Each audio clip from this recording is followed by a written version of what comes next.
start recording, see if that works while I'm doing this.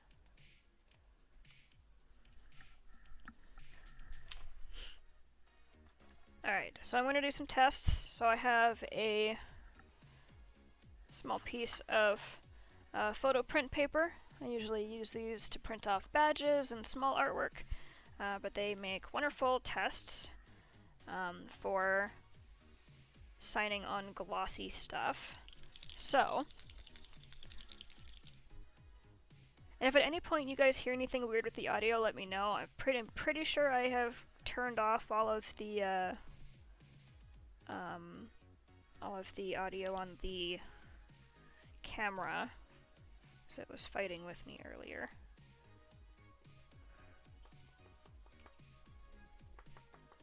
Yeah, I think this one's dried out.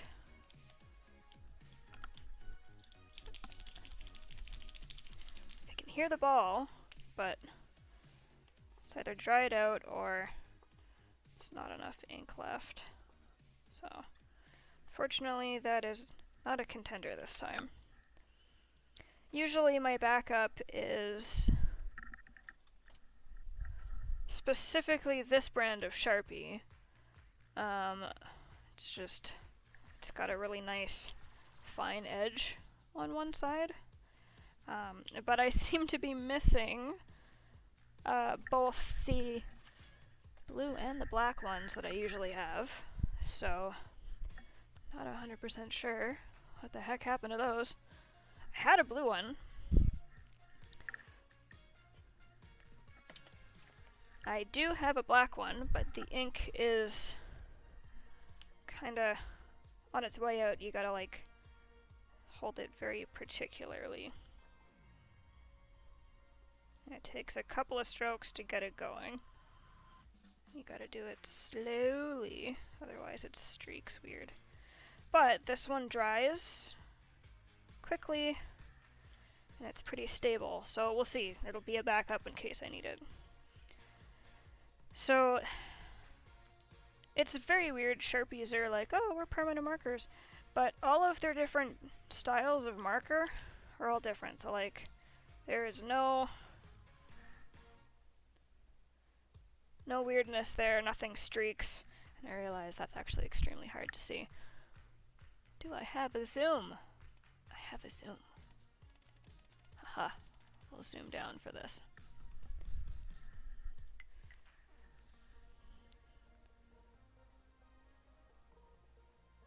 So this one has more ink, it's a little bit clearer. And I'll give that a hot second. But I'm pretty sure this one streaks. Yeah, a little bit. If I give it a little bit longer, it probably will be fine. So that'll be a good option. I also have some cool options, like it's silver, but it doesn't show up very well. You guys actually see it better than I do. At least from my angle, it's almost see-through. So, may or may not be good, depending on how it shows up on the print. Luckily, they sent me an extra. I ordered 25, and they sent me 26. So, I have the option. Whew, that one's not going to be good. Liquitex paint marker. Light fast. No, it says permanent. Maybe I just gotta let it dry. We'll see how that one works, because that might be a cool color to put on top. I also have microns. So, silver has like glitter in it, and the glitter actually comes off. Can't super see that, but there's a little bit of shine on my finger. So, not the best. Yeah, I don't have a bronze Sharpie. I've tried metallic stuff before. I think the silver one came with some other ones, but I have absolutely no idea where they are.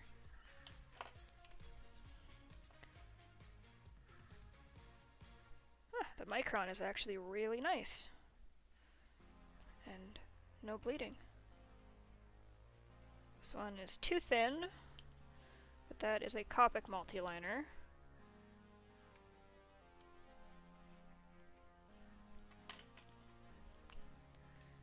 This is one of my inking pens. Ah, Much better on paper than on this, but it doesn't seem to bleed, so that's good. And then a zig. That's actually pretty nice as well. I can see the ink there. Give it a hot second and see if it'll be alright. Yeah, that one's fine too. Oh, that's pretty good. Well, the blue also seems to be alright. Once it dries anyways.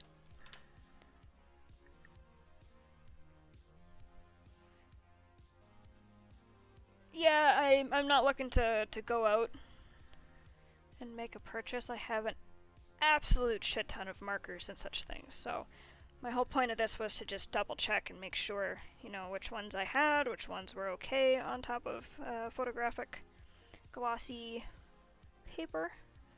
No point in getting new stuff if I've got lots of art supplies. So, let me just recount this, just in case.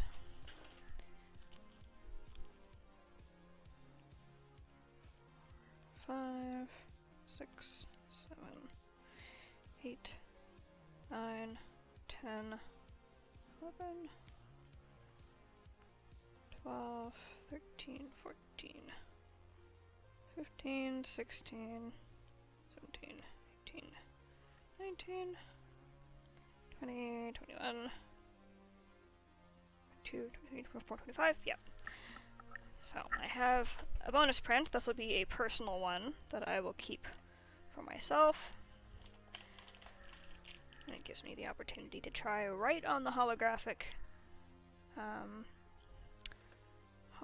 paper and make sure it all comes out. Let's put the zoom back. There we go.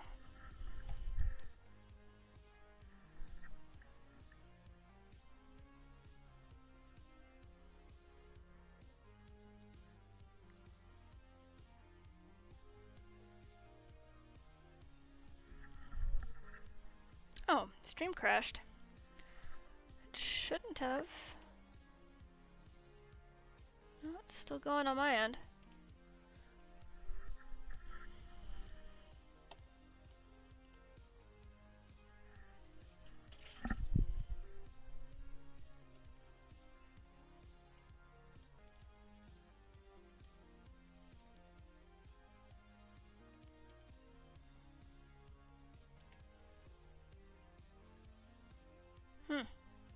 Well, Twitch. I don't know if anyone else experienced it, but someone is saying that my stream crashed for like a minute. I don't know what that's about. Let me... Oh gosh, I forgot to post a stream notification to my galleries. I know. Give me a hot second, I just gotta do that, and then I will also close some things, just make sure that my computer isn't like fighting with a bunch of things or overloaded.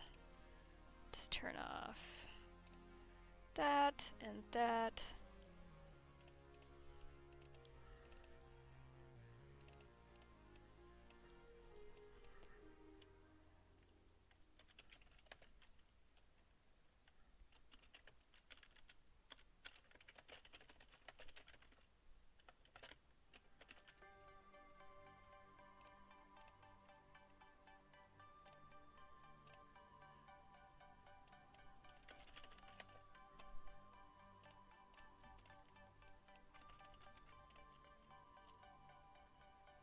What am I missing? Oh. Boop. Post. Yes. Here we go. Alright. Close a few things here. Close. Can't close that. That's important. Close this though. Just make sure. Hey Possum, welcome to the stream. Doing alright. How about you?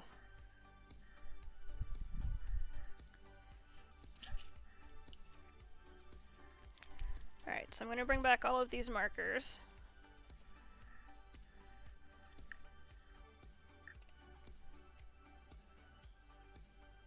Goodness, that is way off to the side. Let's move you back over here so people can see you. Hey, good! It feels good to be productive. I know how that goes. Alright, I'm gonna put this here for now. And we're just gonna do a little test. This will be my personal copy, and it will just end up having multiple signatures on it. Okay, Copic multiliner, no. The SIG was the really thin one. Oh no, wasn't that thin. Right, that one wasn't gonna work. Put those over there. This is dead. And then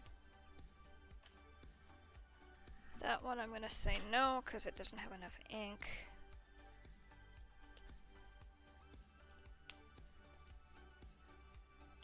Okay, let's do a quick read, test, and label like a smart cookie. Oh, that one's not quite what I want. If I do it, it's not the worst. Yeah, I'll keep that one. I want it to be thick enough that it's legible, but not so thick that it's like, oh my god, it's all over! Oh, I already did the zig. Micron. And there's just different types of black.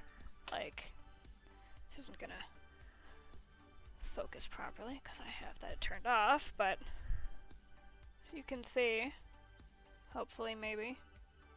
Come on, camera, you got this. It's trying. Anyways, there's different blacks. So like the top and the bottom, the Zig and the Micron are more black, whereas the Sharpie is actually a little bit more like bluish, which isn't necessarily a bad thing. But it may not show up. Oh. What the heck is going on?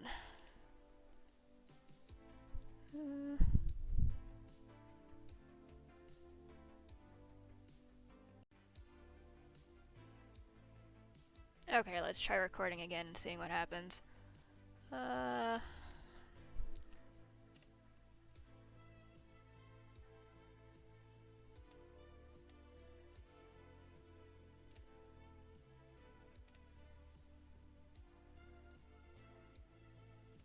Tweak a couple things here.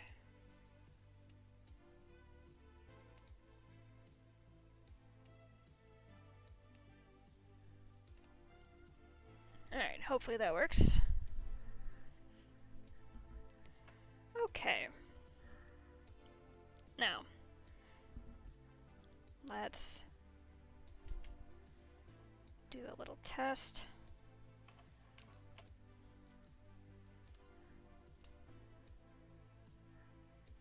Okay, we're going to start with the Sharpie.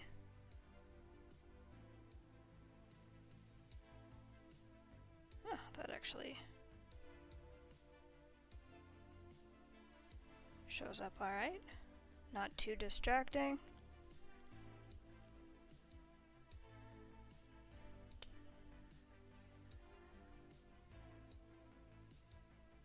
Oof, that one's a no.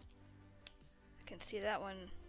I don't know what it's called. It's not really, I guess it's kind of pooling, but you can see, or at least I can see, bits of it where the ink has kind of come back into itself and created a pool, and so there's breaks in it. So that one is definitely not going to work on this. Let's try the Micron. Nope, that one's gonna be the same way, I think.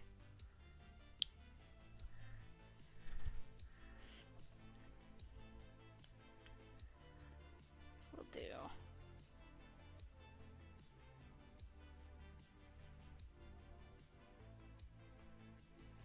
Oh, do I want to do that there, or do I want to do that up there? Maybe.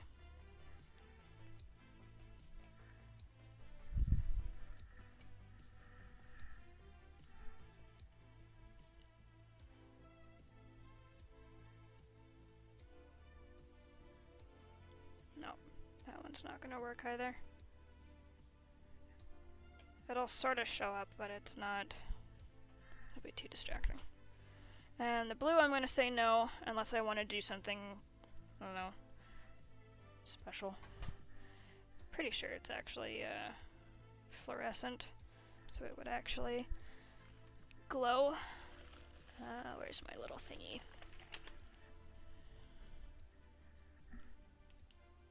You can see it glow a little bit in there. Might be a cool little accent thing to do if I wanted to do a couple special ones. Let's turn that light back on. Alright, so I haven't actually put my finger over the other signatures, so that signature is pretty much gone. And so is the second one.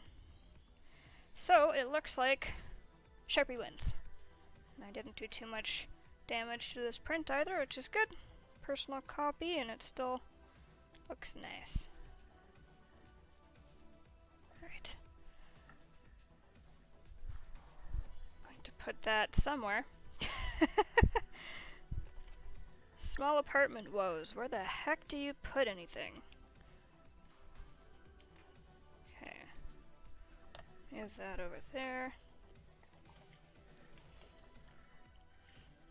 Perfect. Okay. So, we have solidified the pen, which is good. Now,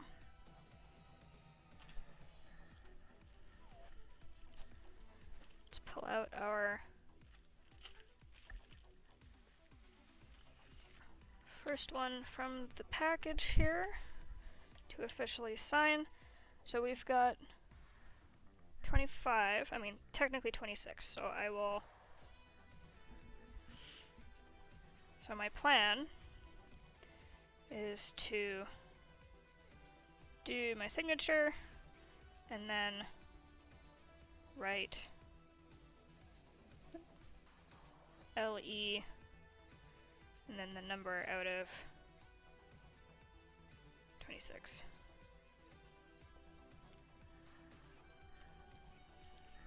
So,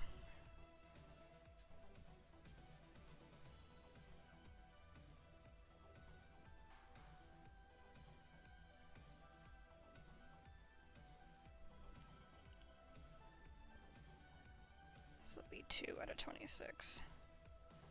I'll sign mine, my personal copy, with the number later.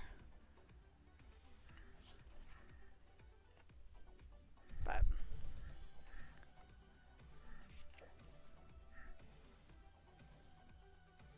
are you gonna focus? Camera focus. Sort of. Alright, let's do my personal copy.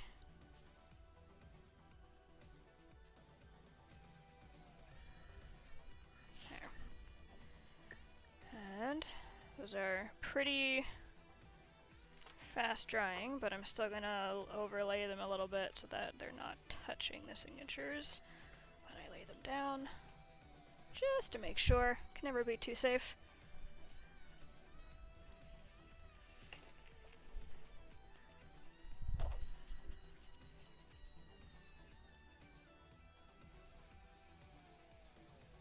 Okay, on 3.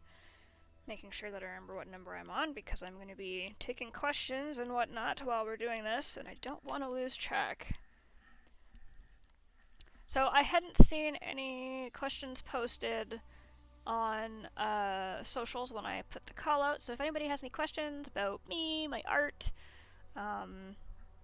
business stuff, you know, feel free to ask. I will do my best to answer.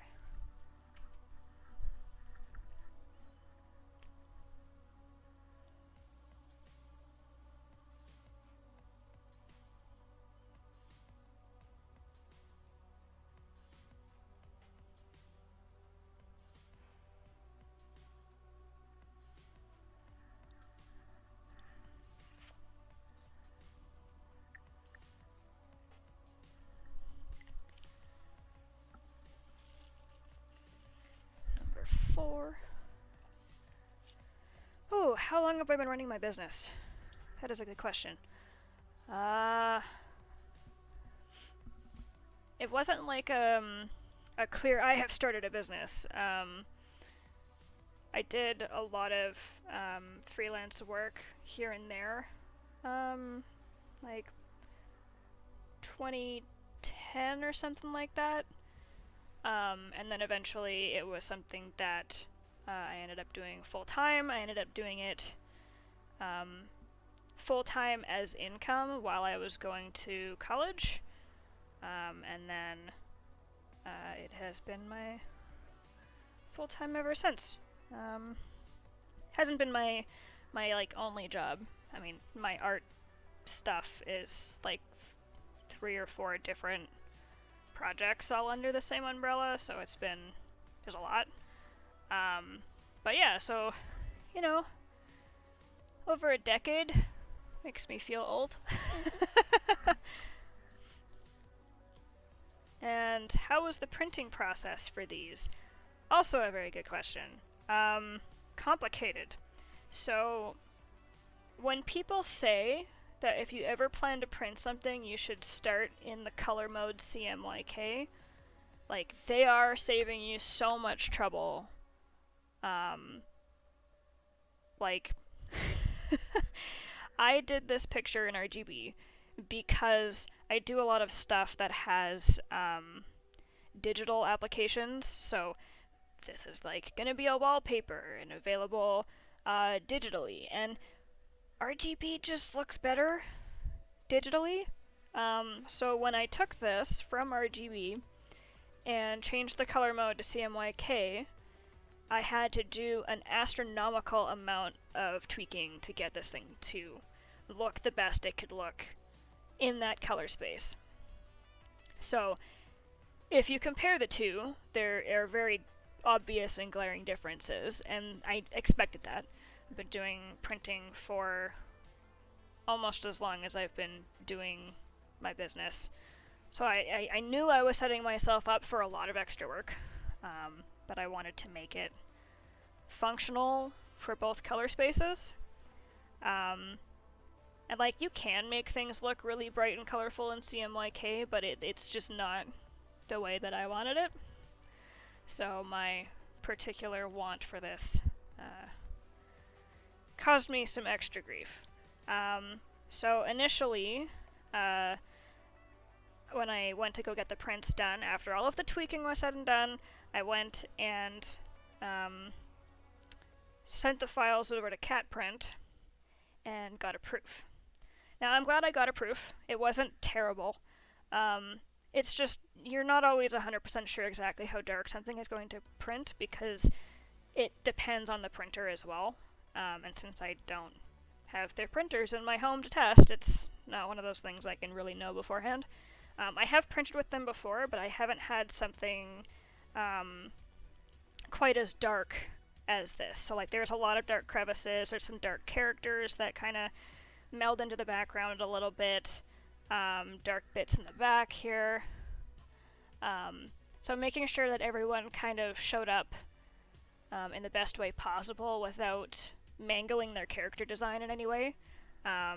Like, Koro over here is very like dark browns, which was very hard to have show up, but in the case of Koro's character, like, she's got tons of like little stripes and stuff that are a bright blue color, so it actually works really well, because in a blacklight environment, you don't see dark colors, really. You see things that get highlighted.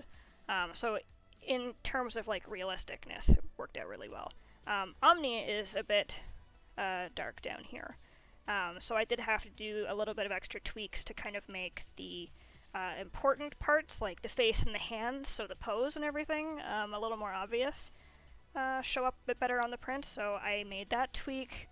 There were a couple things in the back that didn't show up and I just wasn't going to work on. Like there's actually a little decal back here on the back wall, which shows up really great in RGB. It's not like an overpowering design aspect, it was just there for fun. But it shows up really well in the RGB, so kind of a special thing for the RGB to have that doesn't show up very well in CMYK. But I got the print done, and then I got the updates approved and got the new one sent to me. But printing right now is really difficult. We've got a bit of a paper shortage happening, and this is also shipped to me from the States. And border stuff has always been a little bit finicky anyways, but on top of like COVID, and we had like floods and stuff here that make traveling by ground really difficult. So yeah, it took a lot longer than I expected it to arrive, which, like, I was expecting delays. But yeah, it took a little bit. It was a little bit of a tweaky process, but it came out pretty good. I'm actually rather happy with it. And like, Cat Print is the only place I know of that does holographic prints like this. I actually do have holographic film that I can actually like heat roll onto something, but it doesn't adhere itself very well to all types of ink, which is really weird. It's actually kind of spotty at best, and it might just simply be the fact that my my laminator doesn't get up to the amount of heat that the lining wants, I guess. Like, it's supposed to be like, you need to get it up to, you know, this much, and my laminator has like 2 settings, and it's like feed 3mm lamination through or feed 5mm lamination through, and that's it. So I have no control over that. But Cat Print is the only place I know of that actually will print holographic prints like this. So I continue to get stuff from them because they do a phenomenal job. And pardon me just 1 second, I think I'm gonna sneeze.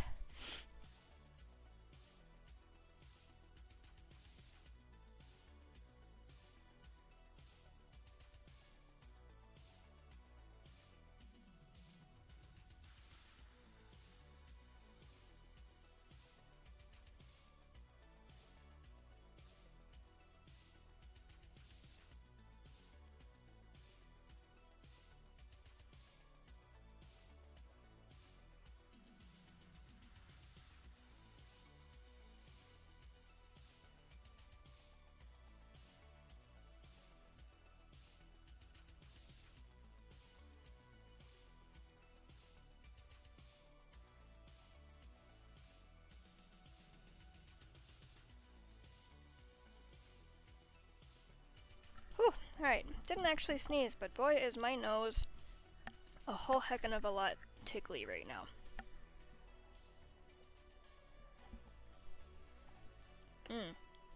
Forgot about my tea. Alright, where is my pen? I just put it down. Oh no.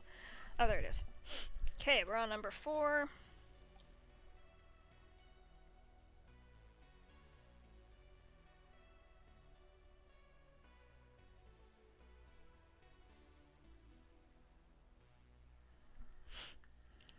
Perfect.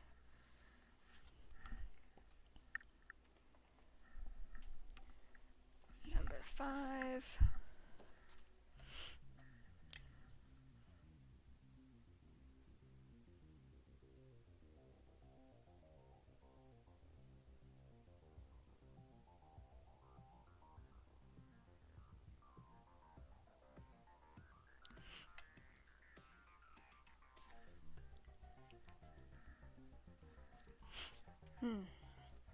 And it was a heck of a lot of fun to do. Like, this your character here took me quite a long time, longer than I had anticipated getting it done, but, I mean, there's like 14 characters in here. 1, 2, 3, 4, 5, 6, 7, 8, 9, 10, 11, 12, 13, 14.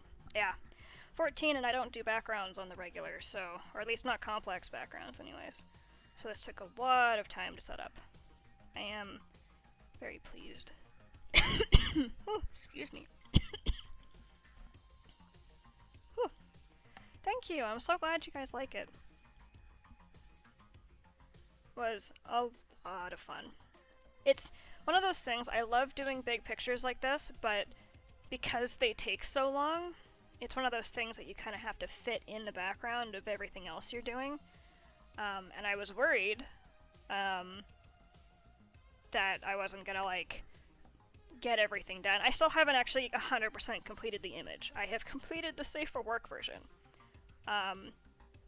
I still have a not Safe for Work version to do, which I know won't take me very long once I start it, but I've been juggling everything for the end of the year, trying to, like, plan stuff for next year and make sure everything's organized, everything is, like, ready to go, and I've finished, like, any outstanding stuff. So, like, this is on my list before the end of the year, so hopefully that'll get done, and then I can release, like, the digital pack, and it'll be all glorious. Oh, yes, this was digital. I think I had a couple of initial concepts sketched out.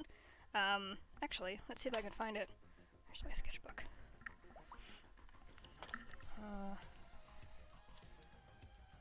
Should be one of the only things with, like, highlighter color in my sketchbook, so it shouldn't be, like, too hard to find, hopefully.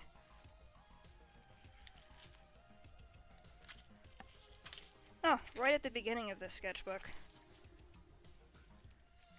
So, kind of a different concept, but wanted to do, like, the shiny, like, holographic clothing, and her being at a club or something.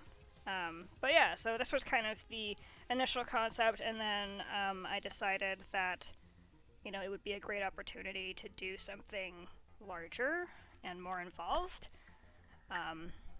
But one of my first, like, your character heroes that I did with patrons was of my character Acacia, who is a soft, thick armadillo lady, and she was at a rave, so,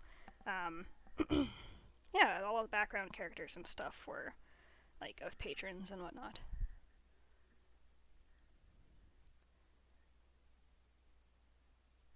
Welcome back, Omni. That's nice of you. And yes, Purple Tem.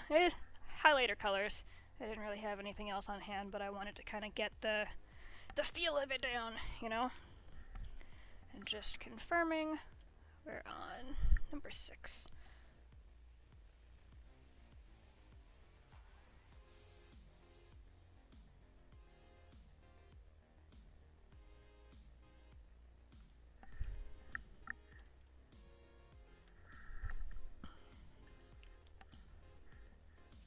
Right.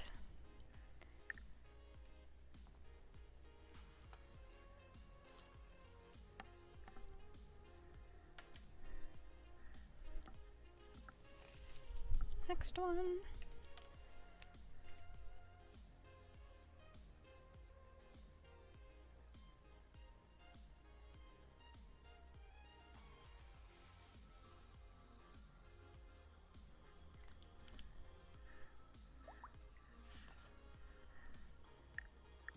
Oh, there we go. Okay, that was 7. Write that down so I don't get lost. Ah! Omni says, I was gonna deep clean today, but then I realized I didn't have the heavy-duty vacuum my stepdad said he'd give me. That is fair. It is really hard to do deep cleaning without the proper tools. Otherwise, you just... either too much effort is spent, or you just can't get it done. Pardon if you can hear me drinking my tea on occasion. I don't want, like, gross mouth noises on my stream, but tea is so good and needed. I am not used to talking a lot during the day. You know, usually working on things, and, you know, I don't have a whole lot of meetings or anything like that to do, so I'm used to being quiet. So my mouth gets dry very quickly. We have so many dishes too, oh my goodness. We made stroganoff the other day, and we have a couple of things from that that still need cleaning. And like cleaning I can't do, like big Dutch oven. And it's too hard on my wrists, so like Elias has to do it. And then I made banana bread yesterday and made a whole bunch more dishes, so yeah. Ah, what type of tea, asks Blazewolf. It is a black tea. It is from the Granville Island Tea Company, and it is called, I think, like Organic Tanzania. It's a very rich black tea, and I love it. The Granville Island Tea Company makes a special chai blend, where they steep black tea and they have all the spices and stuff, and they will like make the tea, blend it together, and give you like this really delicious chai latte. And the Tanzania is the stuff they use in it. So that's why I purchased it, because it's so good. Like, it's very rich. And like, not like overpoweringly rich. Like, I could still drink the whole thing and not be like, ugh. But it's very rich for a black tea. Like, some black teas, it's black tea and that's it, but this one has like a particular really smooth flavor in it, and it's just,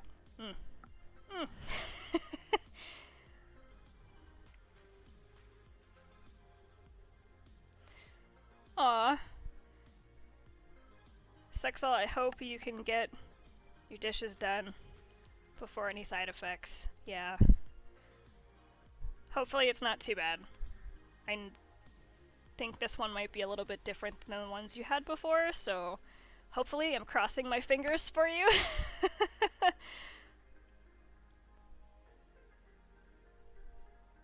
Well, here, like, chai is usually made with a black tea base. Like, if you actually make chai from scratch at home, you put black tea in it. Chai is just the spices and stuff that go in with it. Like, you can get chais that are not black tea. I have, like, an herbal and a rooibos, and I think another one. Like, I've actually seen chais with, like, green tea mixed in too. But chai is literally the spices, the spice tea that go in with the base, which is usually a black tea. We actually make a chai concentrate from scratch in my house, and it calls for like a whole heaping amount of black tea, and then you just put all the spices and stuff in it. But the base that they use at the company is the Tanzania tea, and that's what they use alongside their spice mix.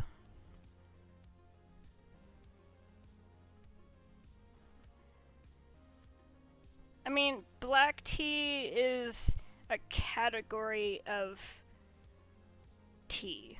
Like, when you buy tea online from, like, David's Tea or that kind of stuff, like, black teas are from all over. It is just a particular, like, flavor palette and a particular, like, all of the different teas are based on the particular type of leaves that make that tea. So, like, green tea is very different from black tea, but, like, it's the properties of the tea leaves. So, like, you can get black tea from everywhere. I've had black tea that's from all over the world.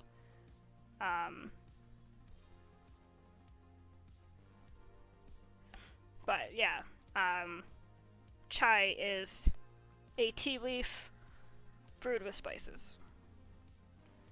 And, yeah, usually, like, I mean, it super depends.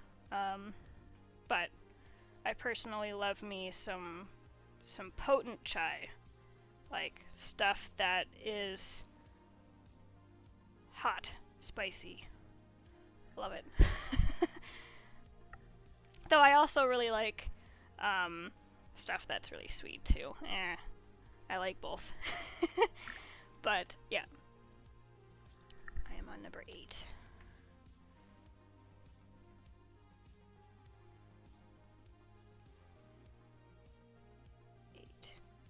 Of 26.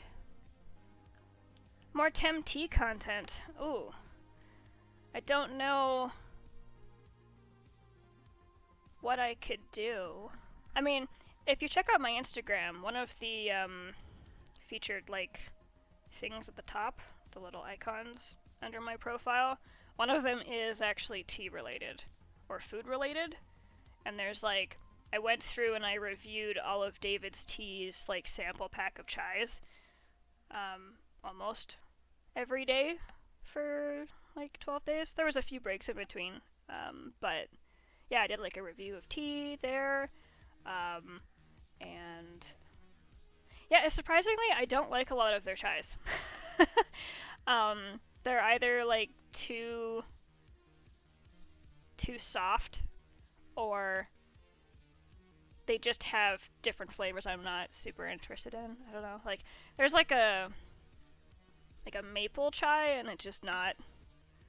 I'm Canadian, but I do not really care for maple flavored things. Maple syrup on the occasion for like pancakes or crepes or something, sure, but I do not like maple flavored candies or any of that kind of stuff, so it just tasted really fake to me. I mean, it could very well have been just, this tastes like maple, but it's not actually maple, so it might have tasted fake because it was like a synthetic maple flavor, but I didn't like it. But they have like a pumpkin chai, which is really nice. It's very heavy on the cinnamon. No actual pumpkin in it, though, as far as I recall. Oh, I didn't know that, Blaze. Well, sorry for trying to educate you on stuff you already know. People ask me about like chai stuff all the time because I drink it so heavily and like make it at home from scratch and all that. But yeah. Alright, 8.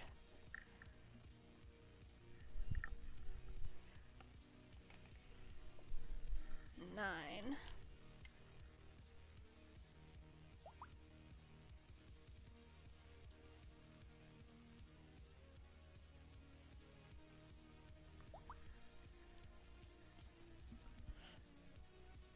Yeah, I like stash teas on occasion. There are some that are really good. But I prefer loose leaf because I can pick how much I want in my tea. And that's mostly why I do it.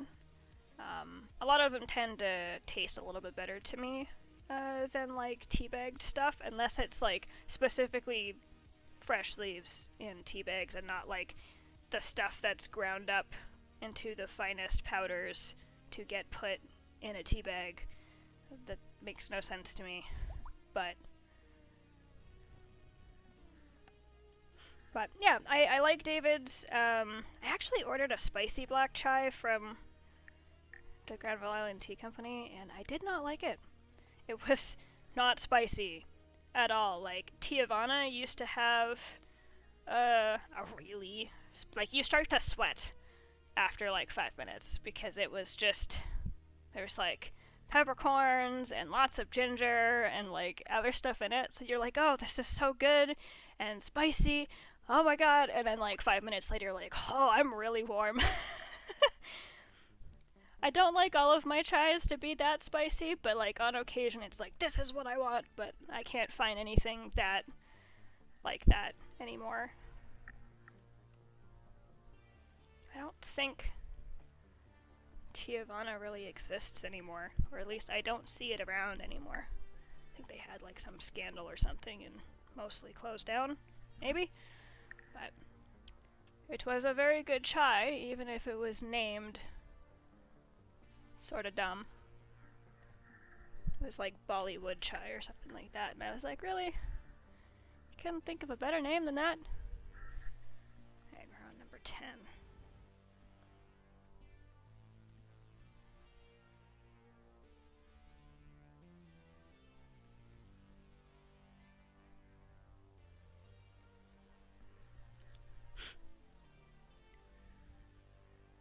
Yeah, herbal chai tea is very good. All spice, no caffeine. Yeah, I've got an herbal.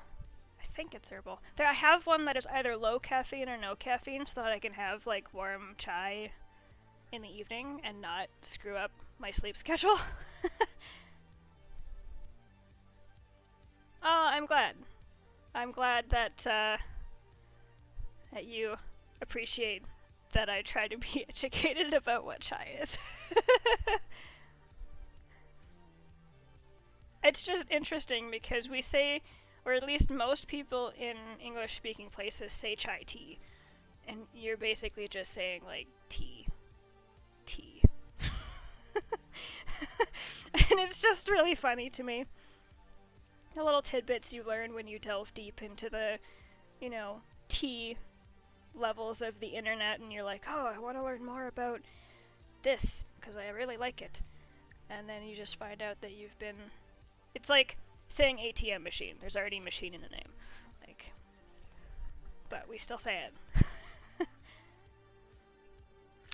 To be fair, I like pumpkin spice. I like those particular spice combinations because it was something that was very deep in my childhood. So, like, pumpkin pie had a lot of those spices in it. Gingerbread cookies have similar spices in it. There is no pumpkin in it, but that particular mix is soothing to me. So, like, I love pumpkin spice chai lattes. No matter where I get them from, they are delicious. Though they're usually way too sweet. Like, I like sweet stuff, don't get me wrong, I have a huge sweet tooth, but I've been trying not to, like, just funnel straight up sugar into my face, because it's not good. But, yes, I love me some pumpkin spice. The Tanzania black tea that I have, I actually put a little bit of I have like I think it's a pumpkin spice chai blend, and I put a little bit of that in it just to get me those nice cozy feel spices in there. Mostly cinnamon in that particular blend. I could use some more like clove and cardamom and ginger and stuff, but it works well enough. Oh, yeah, the spicy chocolate chai. I believe I had that in the mix. It actually was alright. It wasn't like their Saigon chai is spicier. That's probably my favorite chai out of all of David's Tea's offerings. It is, I don't know, just a particular flavor palette that I enjoy. Like a lot. But it is pricey. It is a heavy tea with all the like peppercorns and extra stuff in it, so it's sometimes a hard buy. Oh, we're at 11. Double check, yes. You're at 11. 11 out of 26. Oh, Skyakin says Teavana shut down most stores and does online now. I might have to do a check and see if they actually have some of the chais that I had. I only ever had it like once. And it was really good. Just getting an online order occasionally might be nice. I have to be careful with how much tea we buy, because we went through a lot of tea. We had like a whole shelf full of tea, and it was too much. And I'm the only one who really drinks it regularly. And I just don't go through it enough, because I generally have a 1 tea a day, or at least 1 caffeinated tea a day, otherwise my body starts to hate me. So there was just so much tea. When like my partner and I moved together, our tea stashes became 1, and it was just so much. Like, we ended up going through a bunch of tea and getting rid of some because there were some with, like, fruit bits and stuff in it that were, like, 4 years past the expiry date on it. And we're like, okay, you know, generally tea is okay after the expiry. It just means it might not be as flavorful. It might just not be as potent or whatever. But stuff with, like, sugary fruit bits and stuff in it, we were like, no, they might be dried and whatever, but they start to look a little weird, and I was like, no, we're good. So we got rid of a bunch of those just to be safe.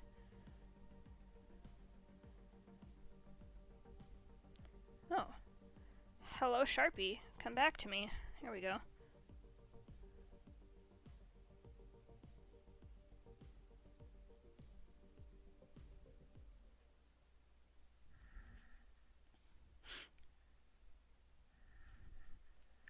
Oh, yeah.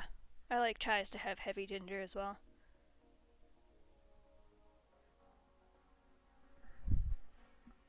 One second.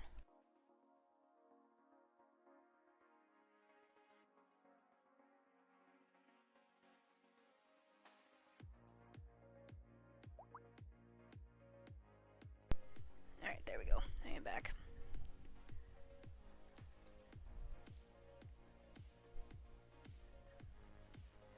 Oh, has my...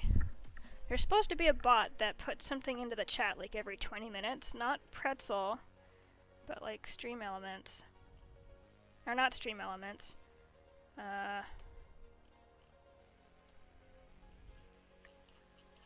Settings. Why is it not?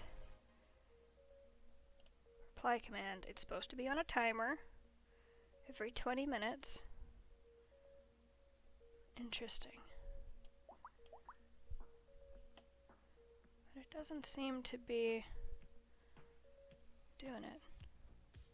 So I'll put that there anyways and then just copy and paste it. Hey Choco! Welcome, welcome! There we go. Cross post that. And yeah, TT. It's just, yeah, I find it quite amusing. So I just say chai now, generally, but yeah, it makes me chuckle. Okay, we're at number 12.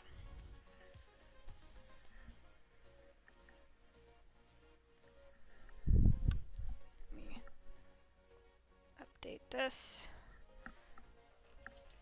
so I don't forget.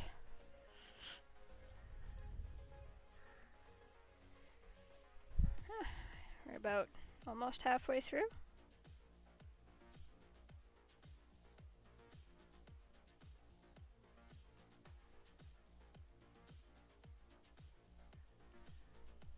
$13.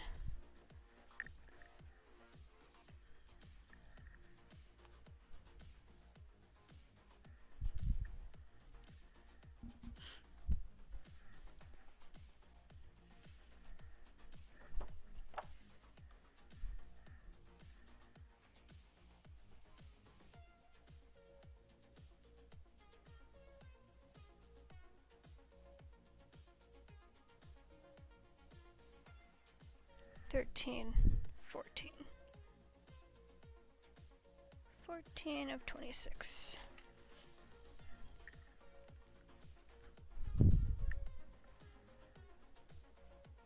Blaze says, it's actually really nice to hear someone know that much about chai. For me, though, I've had chai for 21 years, and I can't have it anymore. So green tea, oolong, and jasmine for me. That's fair. Is it like the spices or anything like that like it just upset your stomach kind of thing? Or maybe what is available is not what you want? Yeah, you did, Omni. Thank you. I appreciate the kudos. Hey, TLD, welcome to the chat. I see you over there on the Tiger Dial side of things. Welcome aboard. Yeah, I got tired of it. Okay, yeah, that makes sense. Totally. I love having a selection of tea.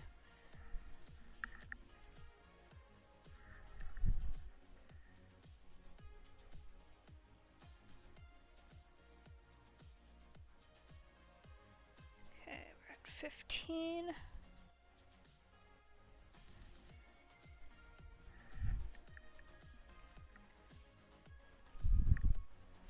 Write that down. I love tea. Tea is like, it's part of my morning routine. It just feels wrong if I don't have a cup of tea in the morning. Like, I just love the flavor of the teas that I have. We do, you know, we've got something from every tea type. We definitely like black teas more than most everything else. We do have a decent amount of green teas. Being in Vancouver, there are a lot of shops that get imports for like really good like Chinese green tea. We have like a handful of those that we've purchased from small shops around town. We have a couple green teas from David's Tea. One of them has like orange peel flavoring in it. It's actually really nice. It's not an everyday thing for me. Black tea is an anytime thing for me, as long as I watch how much caffeine intake I have. But we have like a really good white tea. I love rooibos. I think the only thing we don't really have anymore is matcha. We did have matcha at one point, but we just don't make it. Not to say that I don't like it. I've gotten matchas from like stores and stuff when we go out, and they're quite nice, but hi Omni. Welcome to the Twitch stream. And that makes sense. Family wanting chai. Yeah. Ask the question to add milk and sugar, just have it black. Okay, so it's a complicated question. When I first started drinking tea, I put milk and sugar in my tea. It was just kind of how I was introduced to it. And also, at the time, my flavor palette was very bitter and tannin averse. So milk and sugar made it bearable to me. I don't like coffee. I can't say I don't like it at all. I wouldn't choose it, but there are times where I'll like coffee, sort of.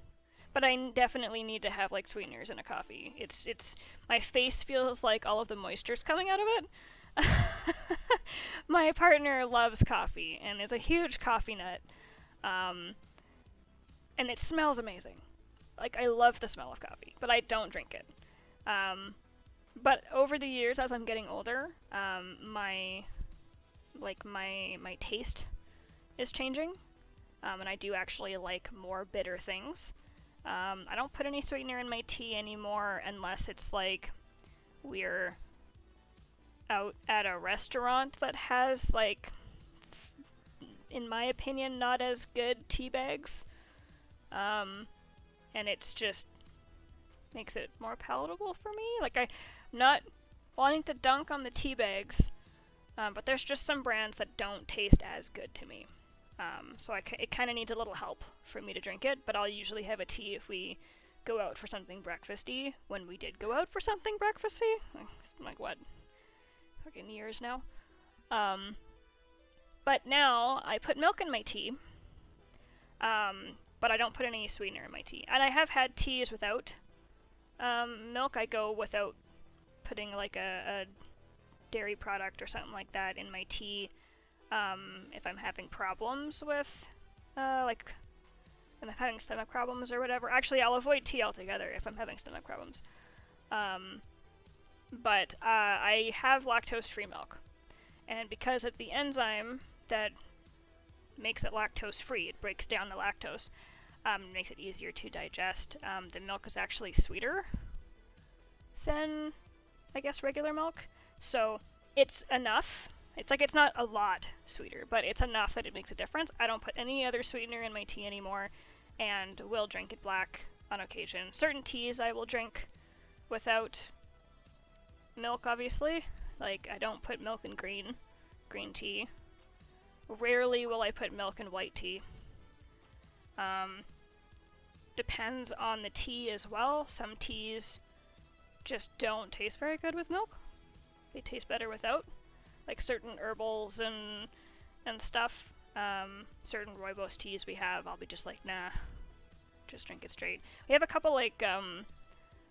couple teas that can be really great with both. It's a completely different experience. Like, on its own, you're like, yeah, that is really good without milk. But then you put milk in it and it almost becomes dessert.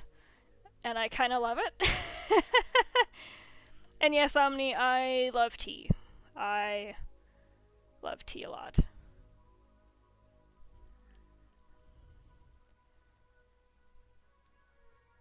And yeah, chai I generally have milk in. Depending on what it is, when we make chai from scratch, when we put the concentrate in with the milk and heat it up, we will put a little bit of sugar in it, usually brown.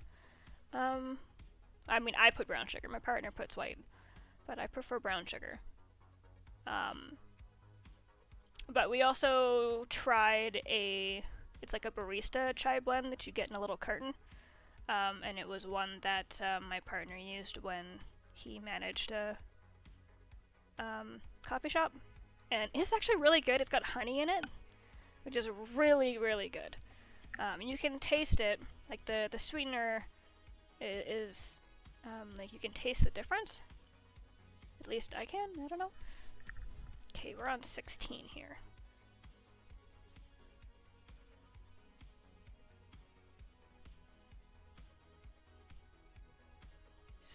Out of 26. But yeah,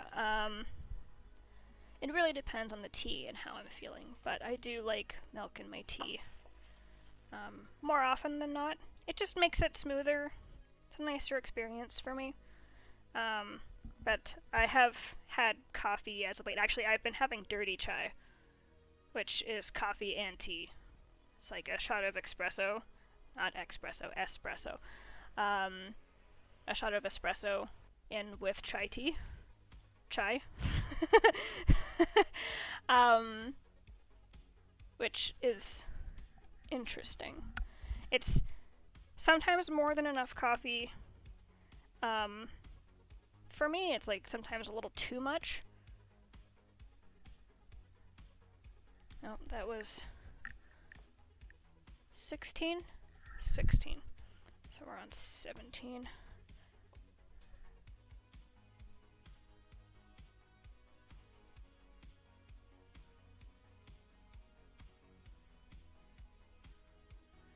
Right here.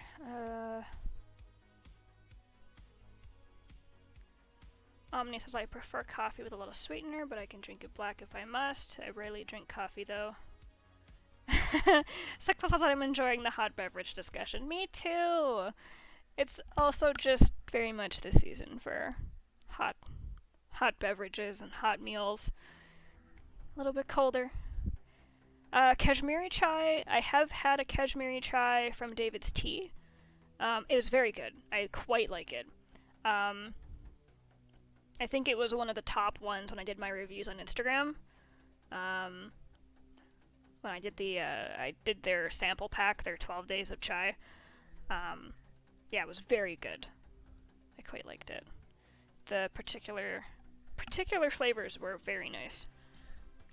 We're also really big on like different kinds of food here. Like we eat a lot of different kinds of Asian food, and like my partner is a superb cook. So like we'll have curry and we'll do like various, why can't I think of, like, tons of Japanese food. Like, we'll make, like, salted salmon, and we'll do teriyaki, and various things. Like, most of the time if we make something, it tends to be not Western food. Like, Western adapted, yes. Because there are some things that we have a very hard time finding. Like, our curry dish calls for galangal, which is similar to ginger. It's a bit skinnier, at least most of the times that we found it. But it's really hard to come by. It is... yeah. We found it once, and then we're like, we're freezing it. We're freezing it so that we can have it. It won't be fresh, but we wanted to try it because we'd never heard of it before. And it was like, no, we want to make the dish as, like, to the recipe as we can. Like, ginger's great, don't get me wrong, I love ginger, but galangal is different. Like, it's different enough that we were very curious to have that flavor in the dish instead. So. Ooh, bubble tea. Oh, bubble tea. See, I get a lot of the same types of tea when I order bubble tea. Watch me have a hard time saying bubble tea without having to forcefully slow down my speech. Like, I love Thai iced teas. Oh my god, are they ever good. And there's a bubble tea place near me that does, like, a Thai iced tea, and you can choose between, like, pearls or, I think there's, like, some kind of jelly cubes, as well, that you can choose from, and you can pick, like, hot or cold, how much ice, how much sweet, and it's just so good. Oh, I love it. And they do actually have, their bubble tea, they do have a selection of specifically brown sugar milk teas. So it's got brown sugar in it as the sweetener, but they've also got one that I also really enjoy, which is their taro brown sugar milk tea, which has brown sugar in it, and you can see the streaks of brown sugar. But there's also streaks of actual taro in it. It's not like just flavor or blended seamlessly into the drink. There is taro in that bish, and it is so good. Like, texturally, I can see some folks maybe having a problem with a drink like that, but I love it. It's good.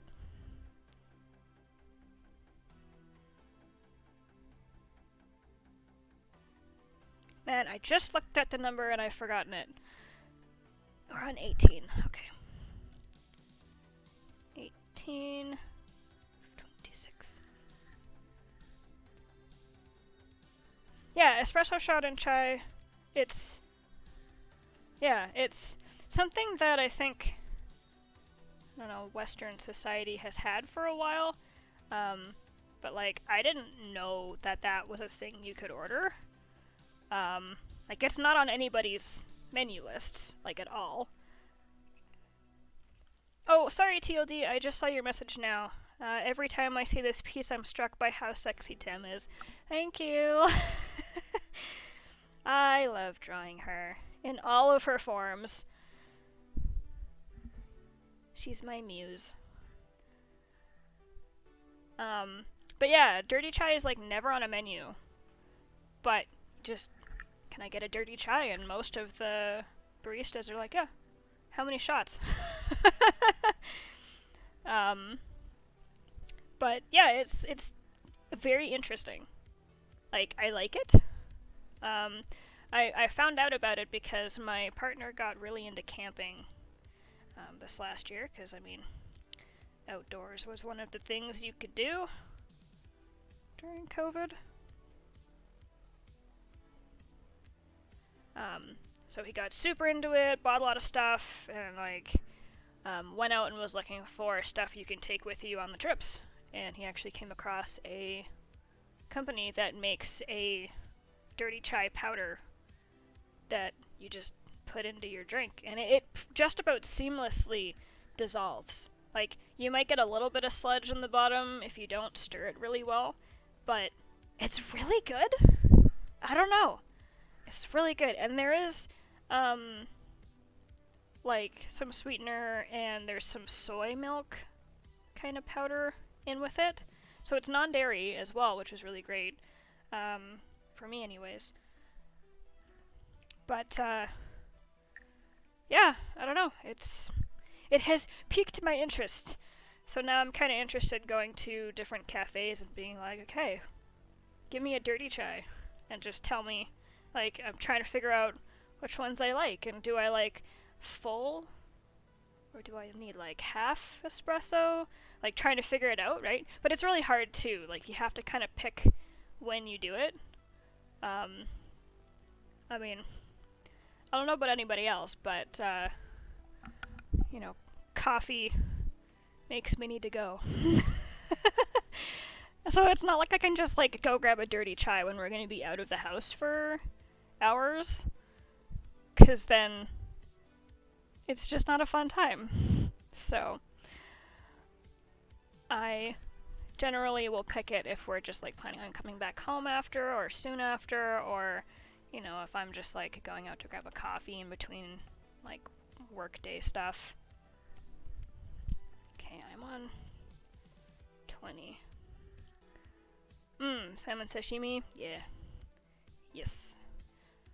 We don't do a lot of, like, sushi or sashimi in the house. It's just we don't have a whole lot of space, and we have yet to get, like, a sushi mat or anything like that, so, like, trying to put that together is really difficult. We do make, like, kind of poke bowls occasionally, and definitely a variety of, I don't remember what the word is, but there is a word, and it's basically, like, the word they use for, like, the Japanese, like, homely meals. Like, it's kind of like the staples where you have, like, a thing of rice and a thing with a vegetable and a thing with a meat, and, you know, like, it's the little bits of different kinds of food that you put together for dinner. It's not a bento. There's, like, a term. Oh, thanks, Restream. It's telling me I've received 100 messages today. Cool.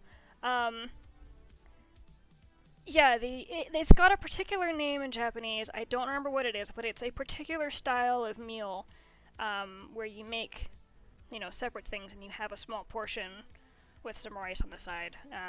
I'll have to ask my partner when he gets home. He got really into it. So we make, like,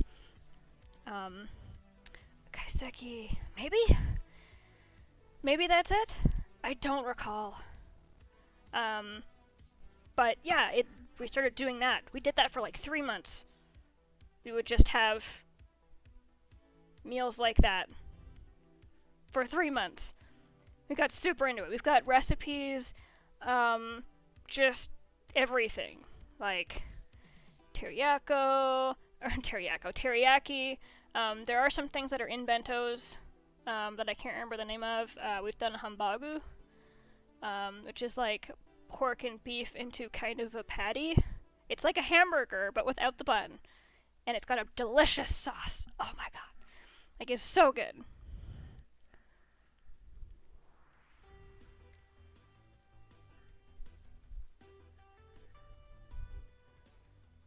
I just saw the quote there, Omni. I don't remember what the word is, but it is a word. Temrin 2021. Yeah, I don't English very well sometimes. Oh, Sixel, yes. Like, send me a poke on Telegram so that I'll see it when I'm done. And I will 100% share some recipes.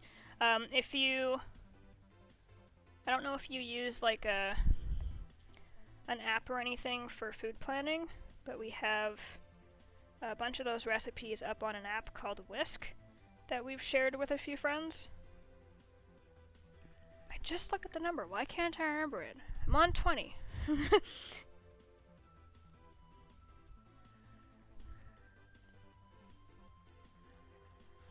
But yeah, we've got tons of stuff. Always happy to share recipes. Like, we were so happy doing that, like, 3 months of just Japanese food. And it's simple stuff. Like, not necessarily always simple to make, but, like, you make it and then you have leftovers. And then you just have little portions of everything every day until it's gone. And it was so good. We had, like, salted salmon. There's a sesame broccoli thing. I don't remember the name of it, but it's very good. Like, we bought one of those bowls. It's like the Japanese version of kind of like the mortar and pestle, except it's got like grooves in the bowl. And it's like used for making things into paste. So we have one of those, and we'll like do that with the sesame and everything, and make this like paste that goes in with like steamed broccoli. And it's so good. I have found a newfound love for like sesame oil. Holy crap!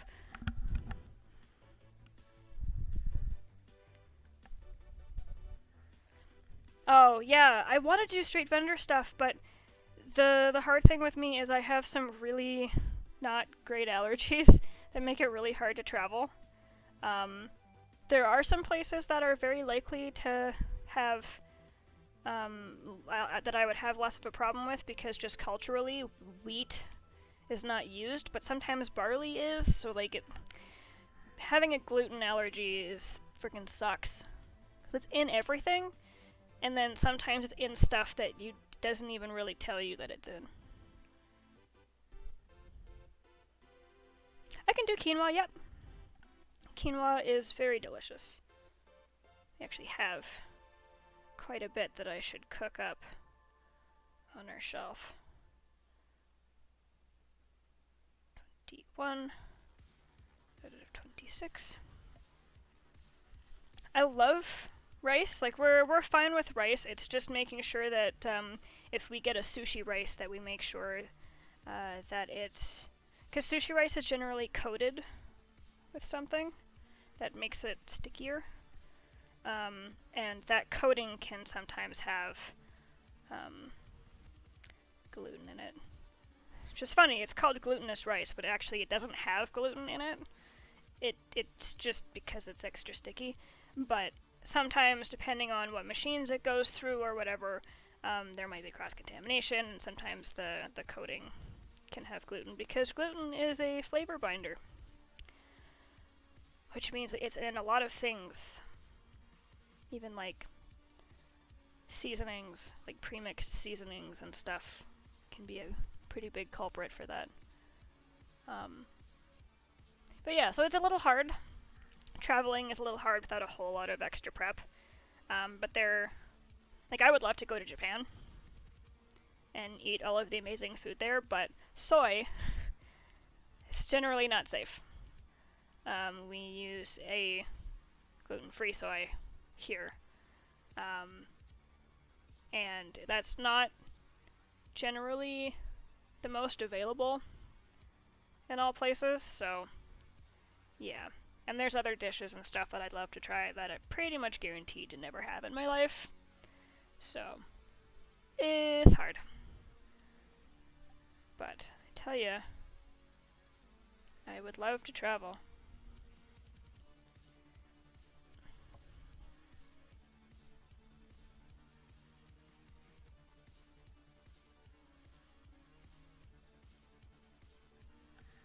Am I at 21, or was the last one 21?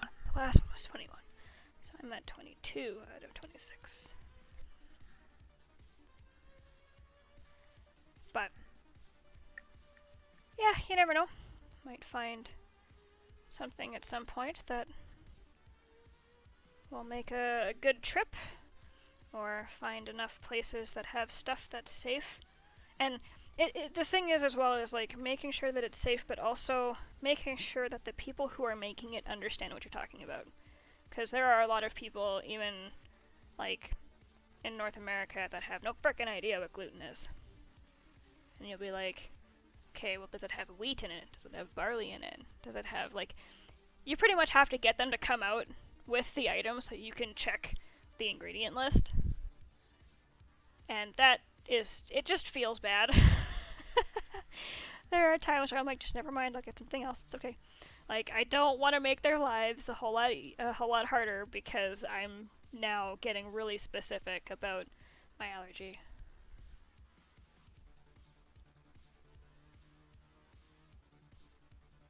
Yeah, that's another thing too. Is like finding backups, like stores and stuff that are common that you can get gluten-free stuff as a backup. It can be quite hard, but there are. You can usually find it. It's just whether or not you want to put the time and energy into like organizing that. Um, and it does mean you're gonna miss out on some stuff. So it's. I would almost rather like people just go without me because I feel like I would be a huge burden. But also, I would like to travel too, so I don't know. It's a thing. When did you realize you were allergic to gluten? Oh gosh, probably like 7 or 8 years ago now. Um, yeah. Basically, I've always had stomach problems. I'm also lactose intolerant, so doesn't make things any easier there, because that's also in everything. Um, but I've always had stomach problems and never really found out why. It was never, like, it was an inconvenience. It was never, I don't know, considered bad enough for anyone to care about looking into it further when I was younger. But it got to a point where, like, I wound up in the emergency room because, holy crap, my abdomen hurt so bad. And one of the emergency doctors, um, the nurse that admitted me was like, now I don't know if it'll help, but it sounds like I have friends who've had this happen, and other people who've come into the ER who've had this happen, and a lot of the time because you can't find a problem. There's not a problem that is, easily found with a scan or anything like that. Nothing came back in the blood work, yada yada, so like they don't know what it is. And in those cases, a lot of the time, it's diet related. So the nurse was like, hey, a suggestion if you feel up to it, but you might want to try removing gluten from your diet, and you might want to try removing milk from your diet and see how you feel. And at the time, my partner was actually doing gluten-free as well for specific health reasons to him.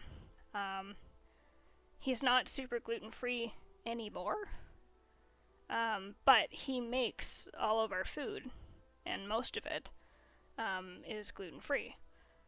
So, like, he eats a lot of gluten-free stuff because I eat a lot of gluten-free stuff. So at the time, it was really great. He was, researching and pretty well versed in gluten-free stuff already, so he just started making gluten-free things and giving me recipes and stuff like that. And, yeah, it turned out alright. So, everything seemed to get better. I still have flare-ups, and there's problems. Like, stomach stuff still gets worse over time for me, and we still don't really know why, but it's definitely much more manageable. Come on, Sharpie. Here we go. Okay, what number is at 23?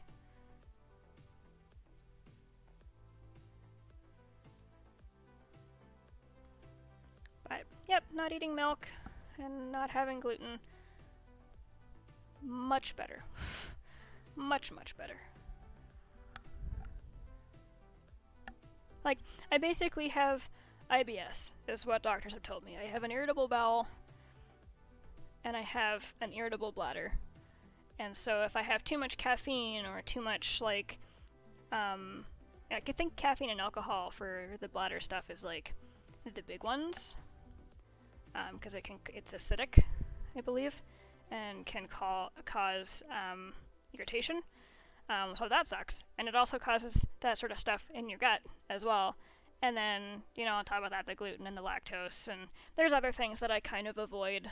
I basically try to keep things semi-low FODMAP, which I'm not going to go into huge detail because it is a very complicated thing, but you can look up FODMAP, and it's basically a set of chemicals in food that, when you digest them, release gases and it can cause irritation and all that jazz. So there are certain foods that cause that more than others, and you can kind of like play with it and see what works for you. And certain people are triggered by different things. Onions and garlic are in everything and are like the highest, they're like the no-nos of the FODMAP list, but we can't get away from it in this house. So basically what happens is I've found sort of my balance point. So like I can have some, but as long as I intersperse like lower FODMAP meals in between, and I'm not having like high garlic and onion content every day of the week, then yeah, then it kind of balances out and I can handle it more. It's always a learning experience.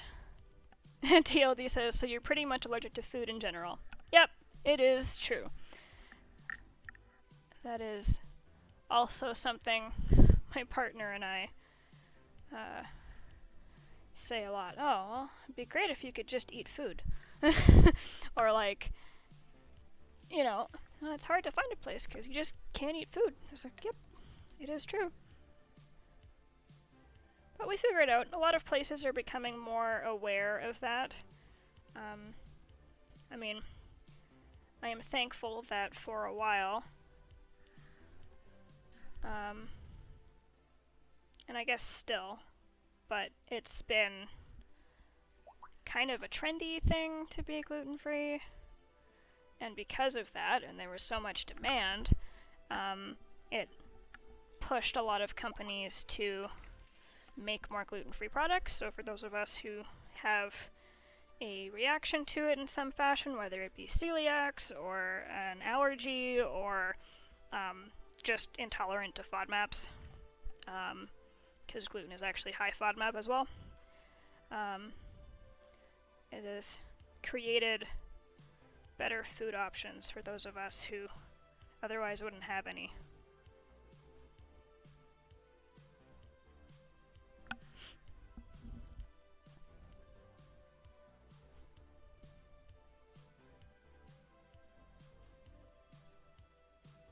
Yeah, exactly. There are certain things that, you know, you gotta kind of balance out.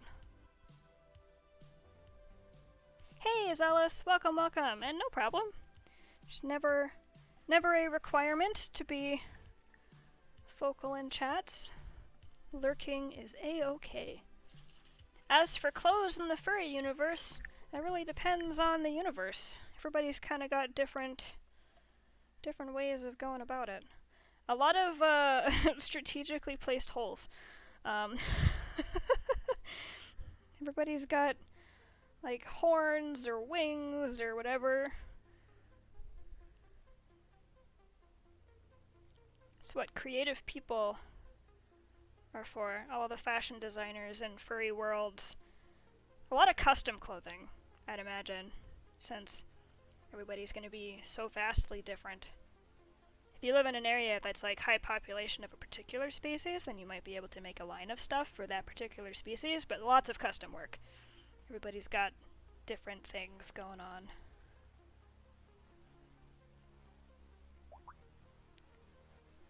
Six of 26.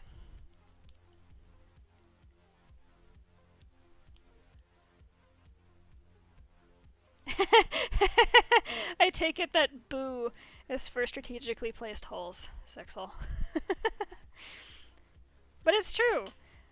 Or like loose-fitting clothing or things that wrap around. Yeah. Complicated world, that's for sure. Trying to get everything to fit. Like tails. I guess it really depends on how people construct their anatomy too, because some people have the tails coming out of like a higher part on the back, so having pants and stuff underneath the tail makes sense, but like I draw tails at the end of the tailbone, more or less, which means if you were to put clothes under the tail, then one wrong move and your butt is going to be there for the whole world to see. So I like to do things where there's like, you know, wraparound stuff at the back of the pants, or snaps or buttons or that kind of stuff. Or like a wraparound that goes like up to like connects to a shirt or something. Like, yeah, belts and ties and those little like alligator clippy things. Or you just have stuff that's like, you just don't care. I mean, there are tons of anthro world situations where clothes are not a thing, which makes sense. Like, over here, you got some folks wearing like shorts. There's just, it's hard to see here and not like zooming in on the file, but like there is like a hole, but then there's like a snapping bit, like a little snap that just folds over the tail. So you like pull up the shorts and then you just like reach over and put the snap on the other side of the pants.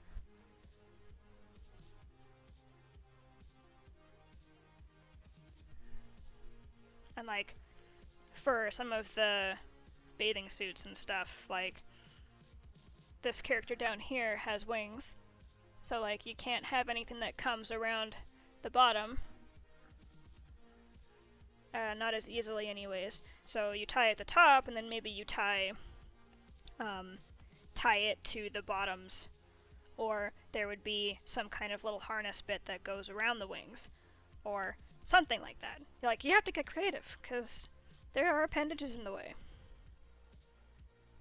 Or like, this character here has an open back bathing suit, which would work very well for a character like this.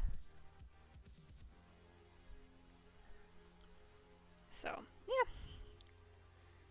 Gotta figure things out in a out-of-the-box kind of way.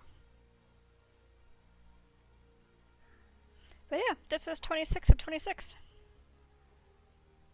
And there are the many-tailed ones, yes. Depending on how the many tails are constructed. Within the anatomy, yes. That would definitely be an interesting problem. Very, very big holes and wraparounds. But yeah, this is 26 of 26, so we've done signing everything. I'm actually gonna put a couple things in the garbage here. So we've got big ol' stack. Sorry for the camera wiggling. Ta-da!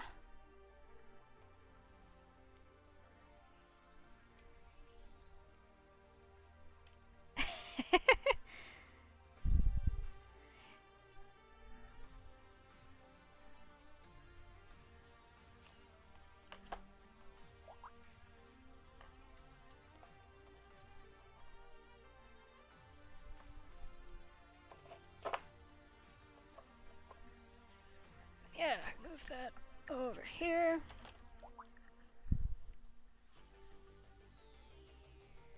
Yeah, tiny hands. Well, they are 11 by 17 prints, so they are pretty large.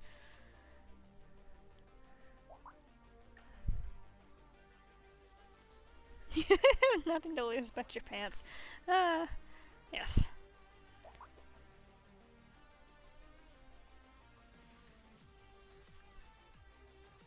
And yes, Orange Dragon in the back does not give a fuck. Hopefully that's okay that I do one F-bomb in my entire stream. I don't have Twitch set to mature, so whatever. Hopefully one F-bomb is not going to get me in trouble. Alright, so because that's all done, I'm still open for Q&A stuff, but we are actually going to do another something. So, I'm doing a little project with my patrons. I like tiny things. I have always liked tiny things, tiny books, tiny little bottles, tiny pencils, all that kind of stuff. I think they are incredibly adorable, and I love it. Like, I've got tiny little art books. Like, this one's full of anthro art prompts.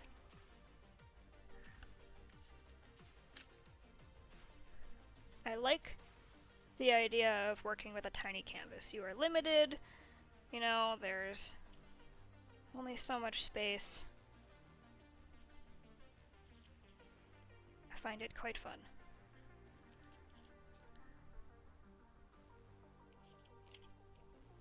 Nope, that one didn't have a name on it.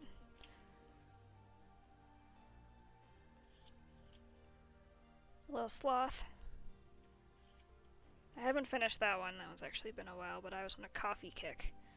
Like, coffee shop. The theme, actually, for Anthro Art Prompt, they do... I shouldn't say they, I say I. I run it. And seem to be one of the few people who actually does the prompts. But, they have, like, quarterly themes now. So, like, last year, I think one of them was, like, Cozy Coffee Shop or something like that. Oh, I started in this one and then went to the other one. So this one's all empty except for that one piece there. But yeah, so one of the things that I am doing over on Patreon is I have this tiny little binder that I got from Staples years ago. I don't know why they made them. I really don't. Like, I don't see what purpose this could have for a business to make. But I bought two of them. This one and one with a blue cover. But I've had them in my art supplies for years, and then I saw these. I've been eyeing these. There's a paper and stationery store in my area that we go to sometimes to, like, pick up, like, pens or bullet journal books and all that jazz. And I have been eyeing this for a very long time. They are tiny pencil crayons. I don't know if my autofocus is on. I don't think it is. Let me fix that. Oh, it is on. What you doing, autofocus? It's trying, anyways. Anyways. Come on. You got this. Camera. I mean, I know you guys can see them a little bit, but they're so blurry.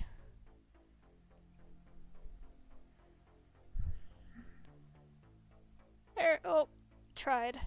And missed the mark. Anyways. Oh, there we go.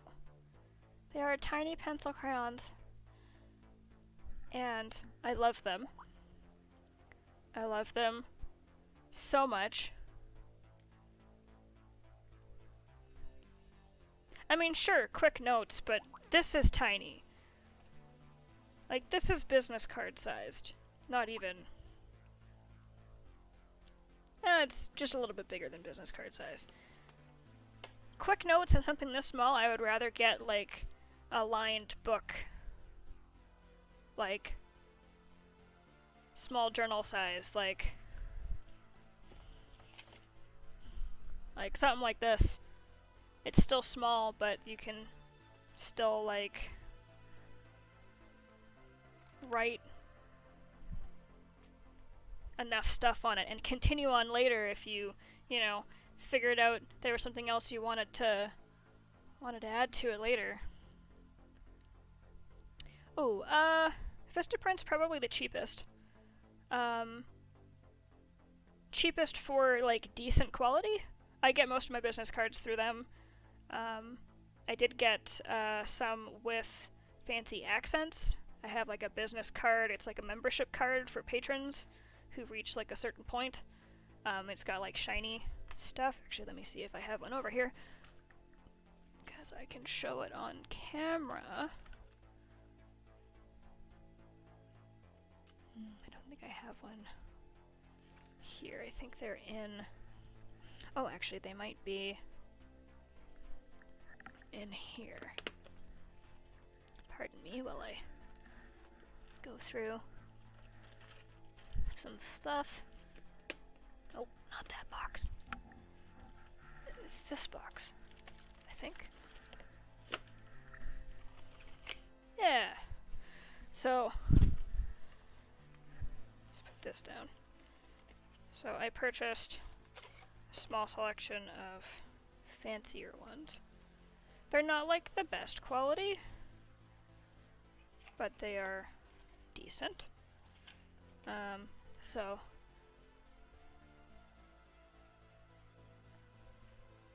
and then on the back there is like this shiny design, which is pretty cool.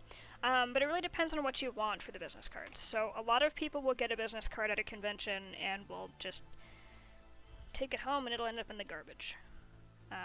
So I would suggest that if you do make a business card, you make it valuable beyond the information it provides.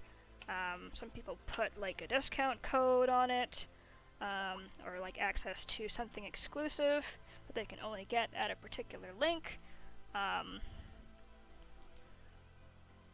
Something like I have a shit ton of business cards. I have a little container,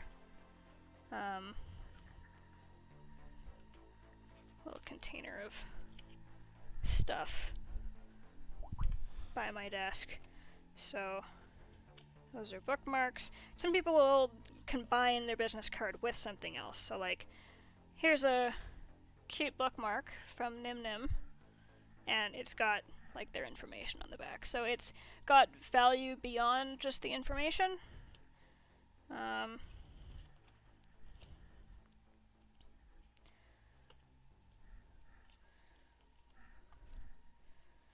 And then some of them are just super pretty. So this is my friend Zanami.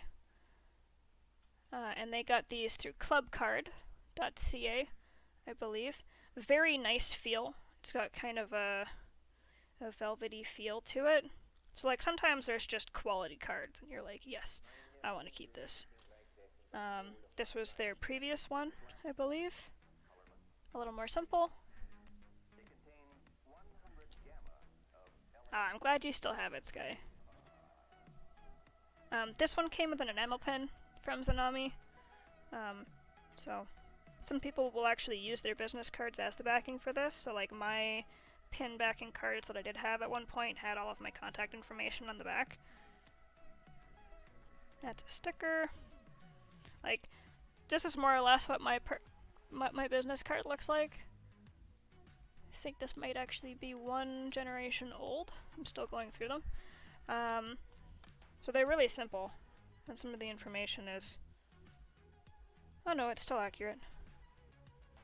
But I still have so many of them, so, you know.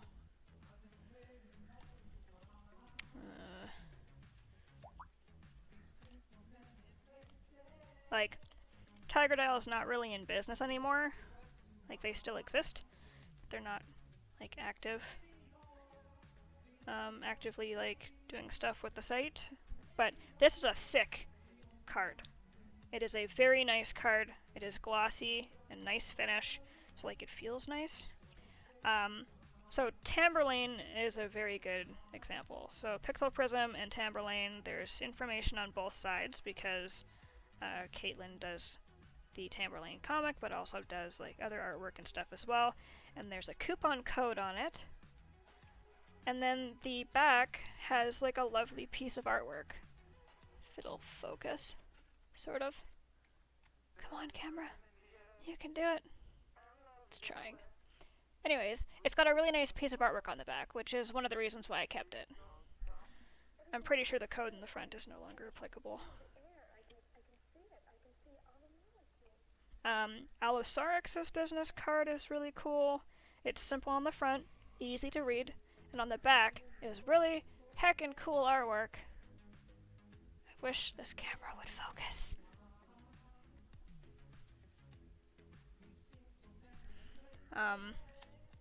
I I still have a lot of Tiger Dial business cards. Okay. Super cool card. Let me check chat here for a second.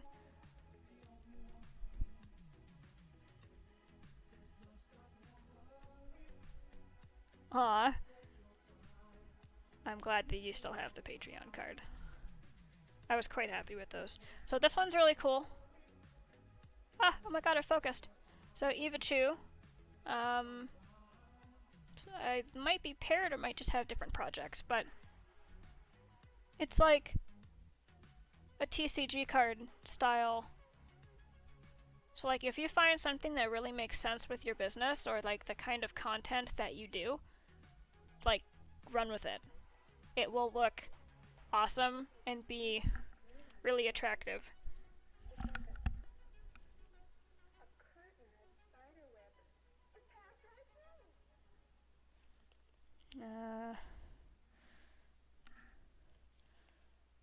Even small cards. I mean, these are a little bit easier to lose, but this is Shinigami's card. Stupid camera. But it's got like a really nice piece of art on the back.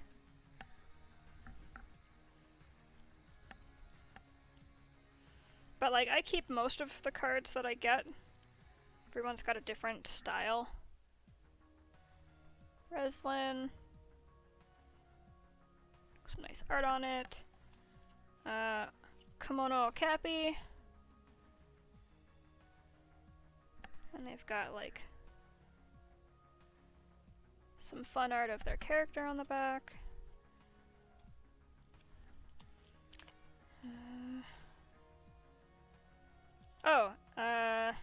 This was a pin.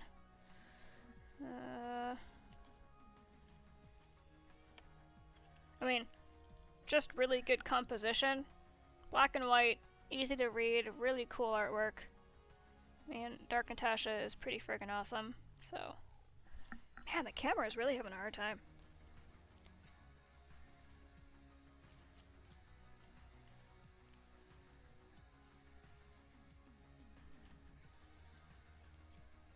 Oh, here we go. Vanted, or Amber Hill. Really cool piece of artwork on the back.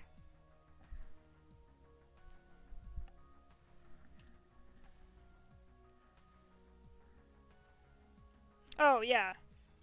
I have an absolute shit ton of cards. Port Sebi. Got like business on the front.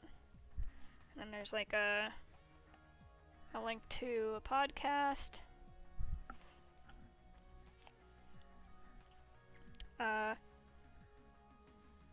You can make stickers of business cards, which make them more valuable as well.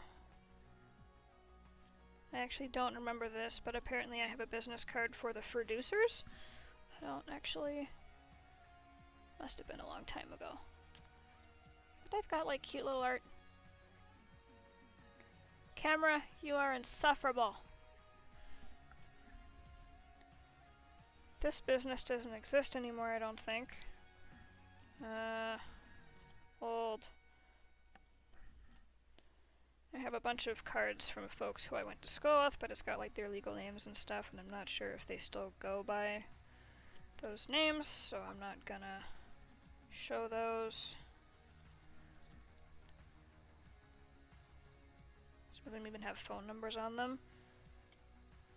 So, I want to show this one, but it's got like phone numbers. Anyways, it is see-through, which is really fucking cool.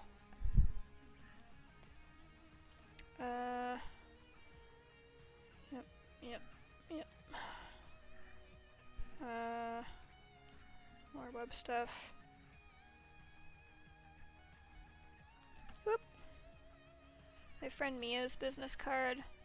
Got some cool friggin' artwork on it. Another one from Zanami. Ah!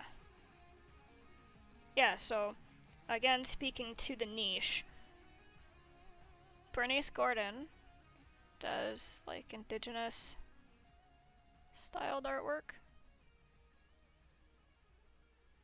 So their business card reflects that. It's very cool.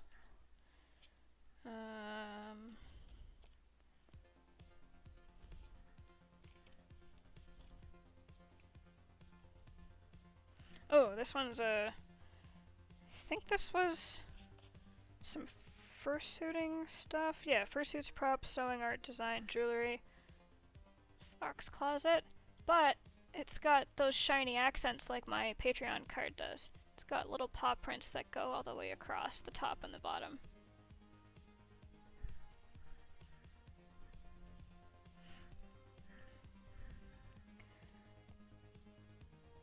This one also, so this is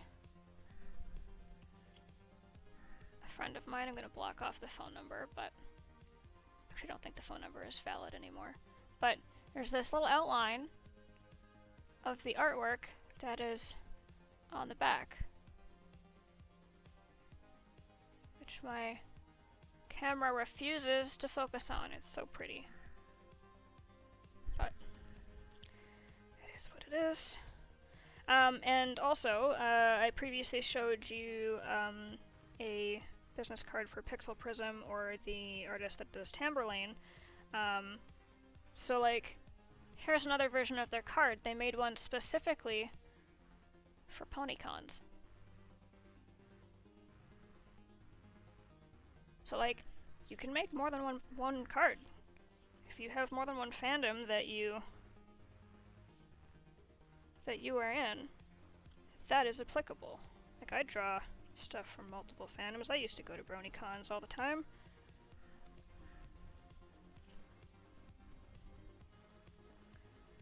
Another kind of example of a bookmark being also a business card, there's actually a website along the side here. It's a little hard to see from the camera, but, you know, beautiful art. And even just like designs. This one's super cute. They actually made a bunch of pins that I have.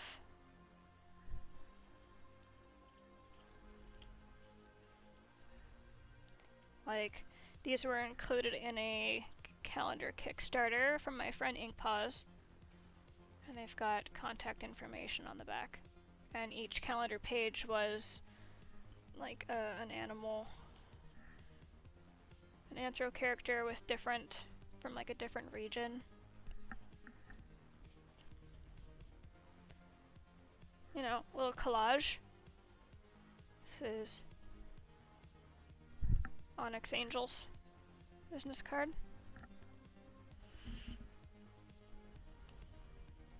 But yeah, I definitely should stick them in a binder. Some of them are getting heavily banged up from where they generally sit. Or that I've just had them for forever, but...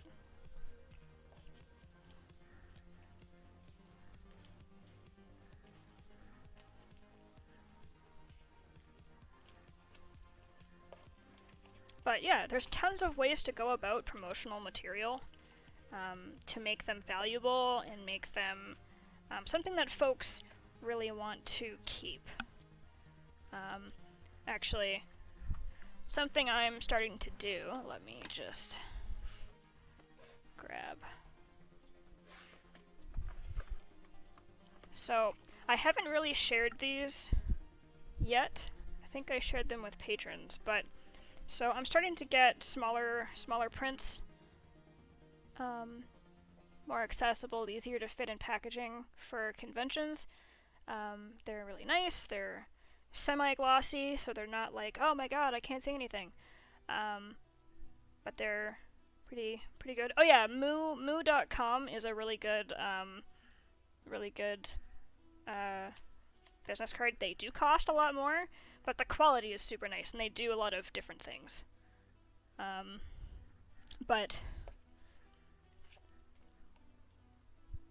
so I have the art on one side, and on the other side I have like the desaturated version of the artwork, little thank you at the bottom, and then it's got my website at the bottom as well. This one's a little hard to see.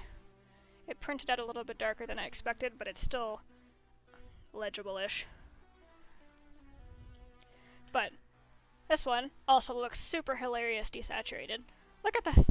Look at it. It looks so dark on the front side, but it's not. But it's got like my website and stuff on the back.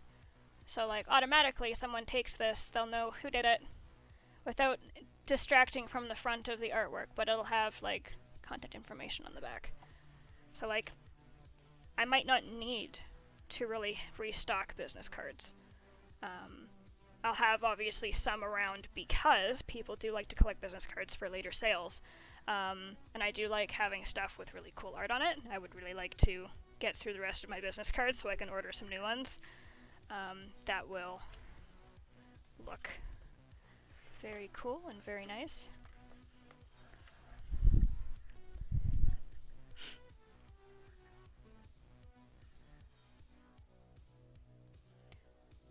Eye of the Night says, I don't understand why you weren't showing live for me. Oh no! Twitch does that sometimes.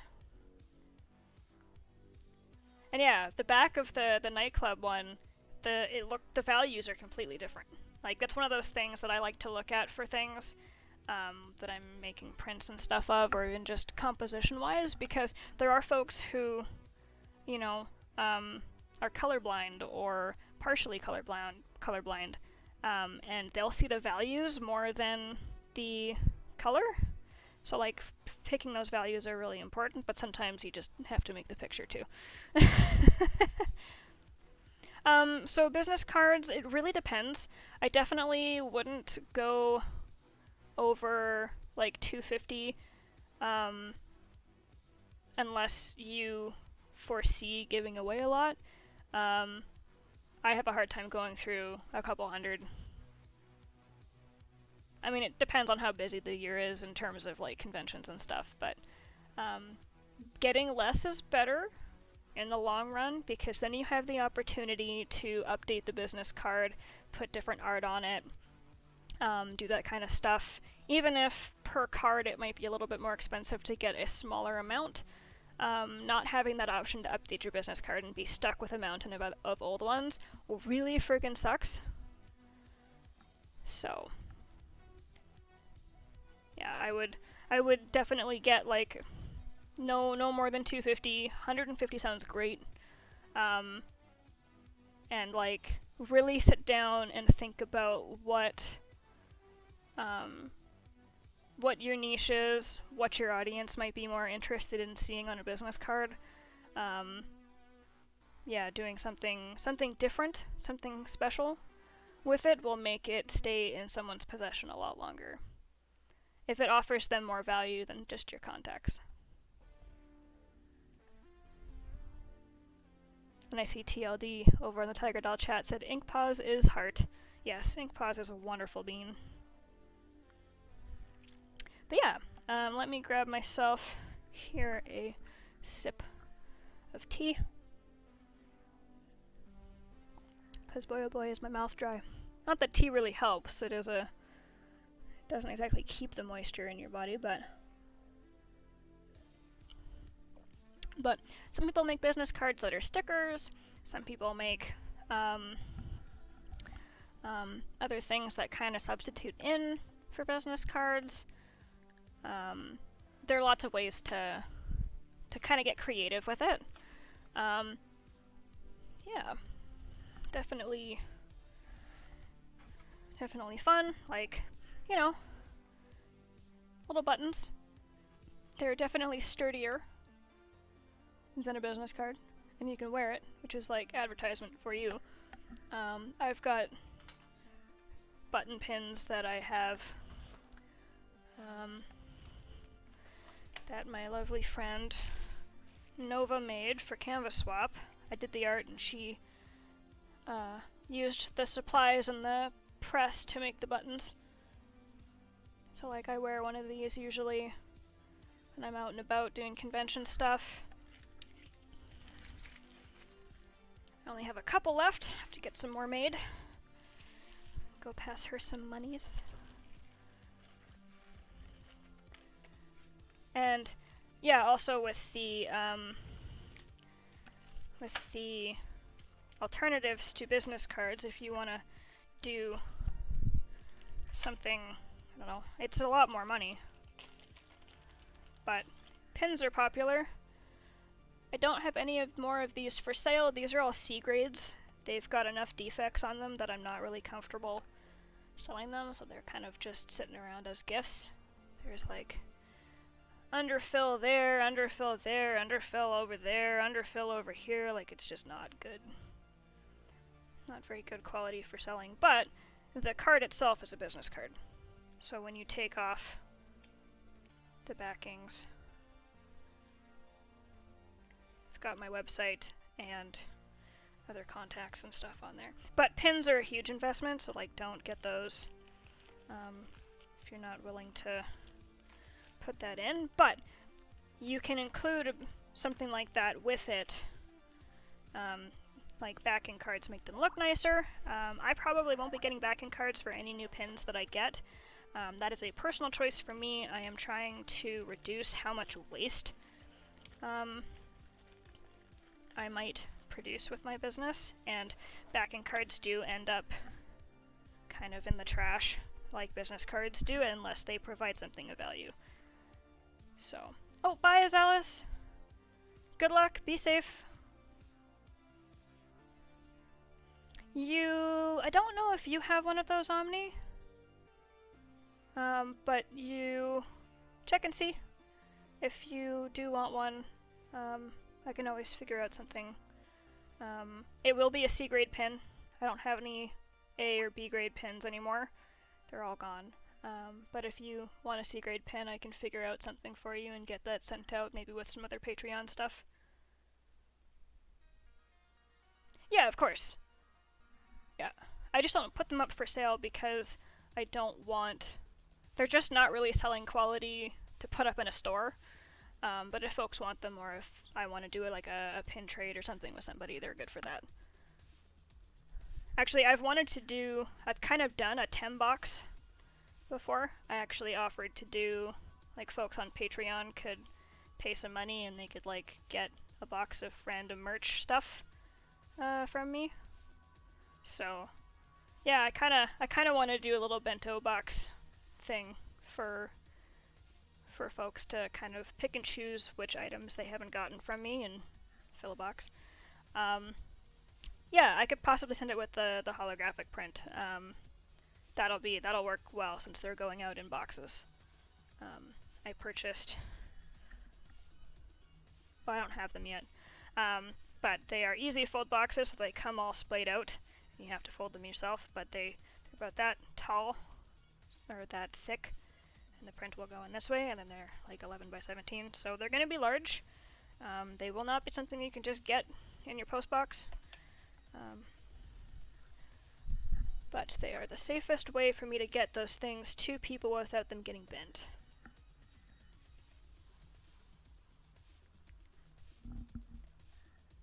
If anyone wants one of the pins,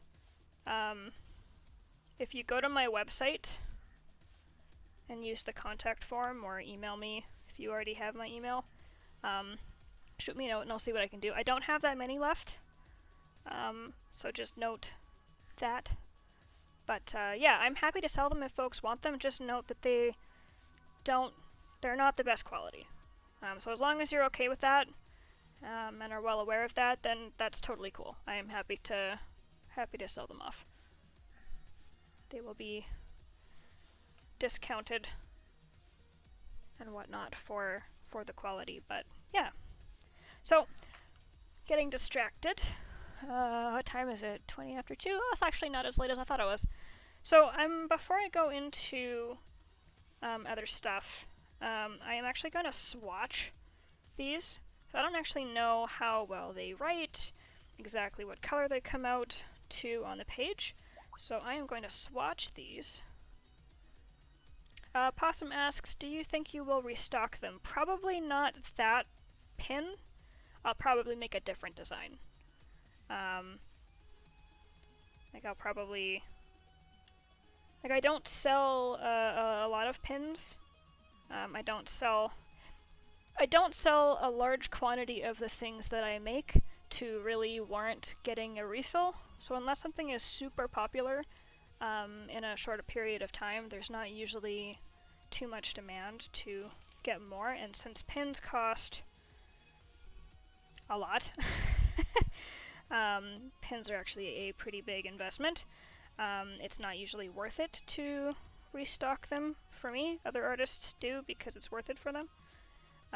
So at this point, very likely not. There will be like another Temrin design at some point.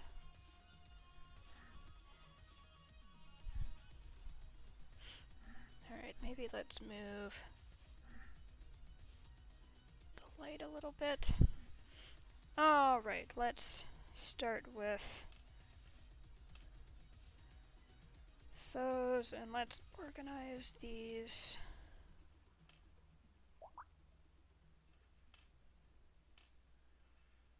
Not in like any proper particular color, but something that sort of makes sense anyways. Tiny, tiny, tiny pencils. Why is my Restream bot like refusing to scroll down? It's true, answering questions, not distracted. The whole point of this was to have like a more interactive stream, so it's going good. Alright, so white I'm not going to be able to see. So let's do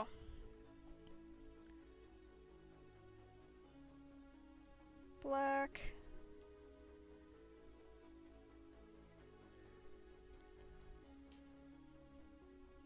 I don't actually know if you guys can see this at all. Let me zoom in a little bit.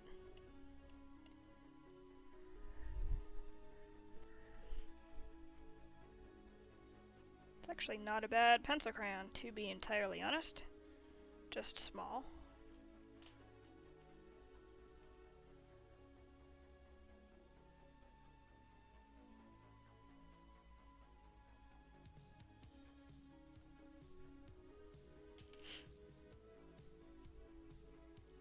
They are definitely very delicate to hold. It's kind of a more orangey red.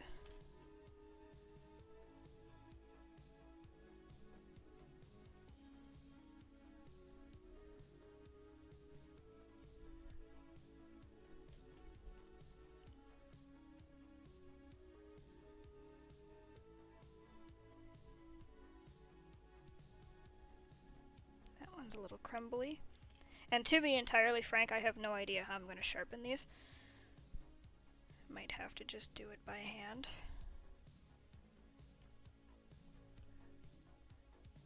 Which will be fun.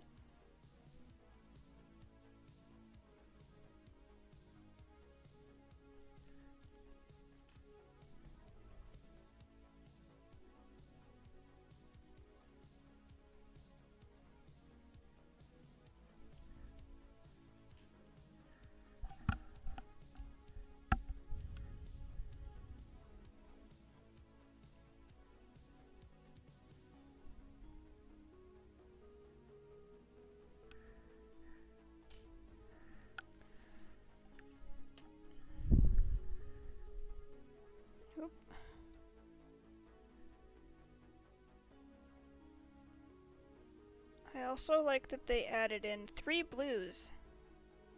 I like blue. I think this one's supposed to be purple, maybe. Yeah, that's purple. It's very purple.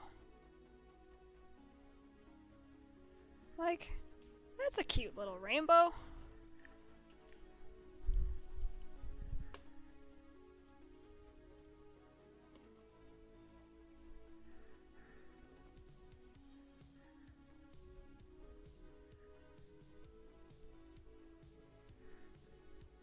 But, yeah.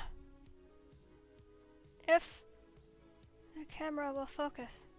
Why are you so bad at focusing? Holy crap. Like, this is right here.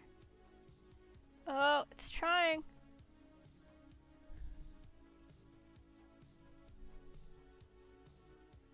I'll have to take a picture.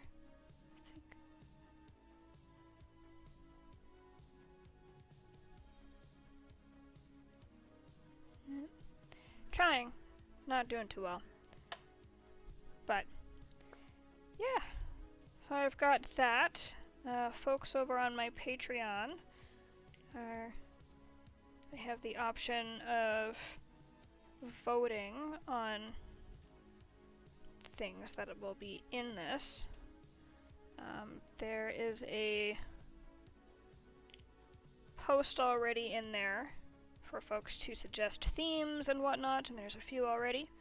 But yeah, I'm gonna make some tiny art in this tiny little book, and you know, I'll probably only get so far with the pencil crayons, but you know, I might move into doing stuff with other mediums that I have. I have like watercolor and gouache and that kind of stuff. This paper isn't really good for that sort of thing, but I might be able to do something small without it getting too warped. I can always test and see. There's like 50 pages in here. I'm sure I can lose a couple for tests. But yeah, it's going to be a fun little time. It's going to be a cute little project. The patrons are going to get more behind the scenes, and then trimmed down bits of previews will happen on socials and whatnot.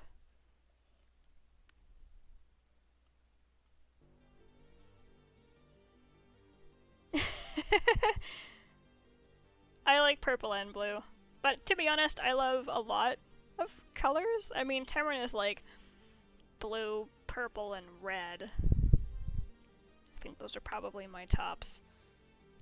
But different colors, depending on what I want to do. I mean, Temrin used to be just black and blue. I'm glad I updated her design, because I like it with the red. Much better. People are always like, why like red and blue? Why did you even think of that? I'm like, because they're close to each other on the color wheel, and I like red and blue. And then I used to really hate pink and purple growing up. I think part of it was I actually don't particularly care for the color pink, but pink and purple were like associated with like more feminine stuff, and I was like, no, I don't like being cute and blah blah because all of the adults in my life just don't fucking shut up about cute and like pinching my cheeks like at every holiday thing. But I have definitely come around. I don't care for pink, but I have a hoodie that has like partially pink on it, and I'm not against it. I actually quite like the hoodie. I don't care for the color. I prefer if it was like red or blue, maybe even purple.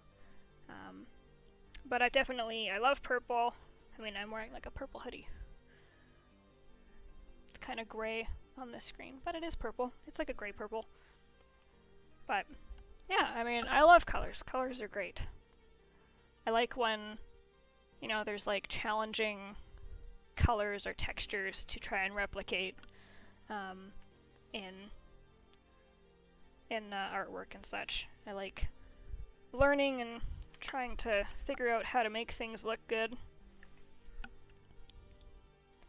But yeah, is there any other questions or anything?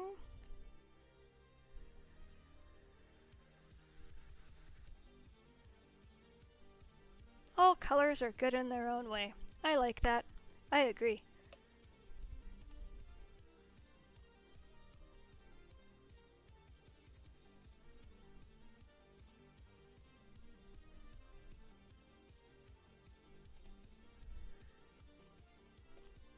Hunting for Temrin emails.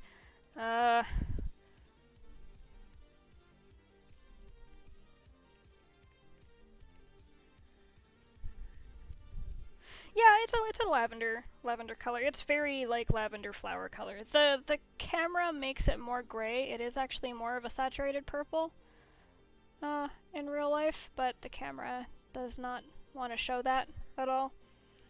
But it's very lavender. It's like your traditional kind of lavender color.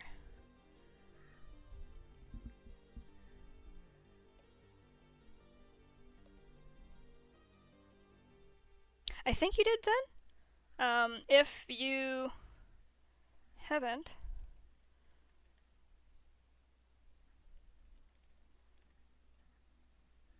for anyone that is interested,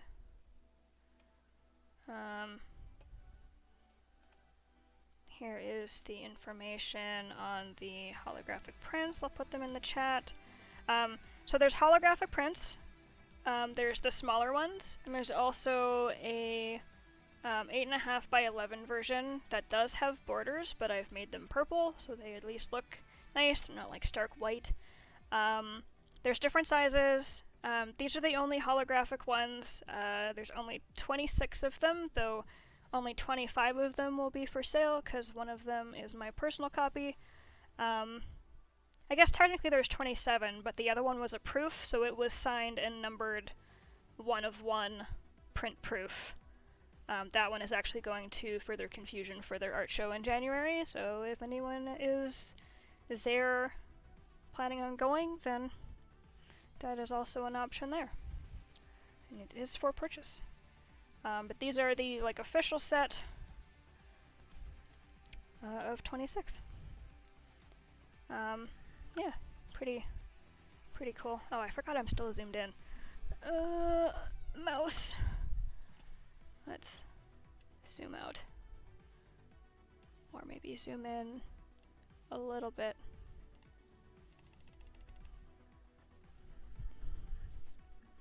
Yeah.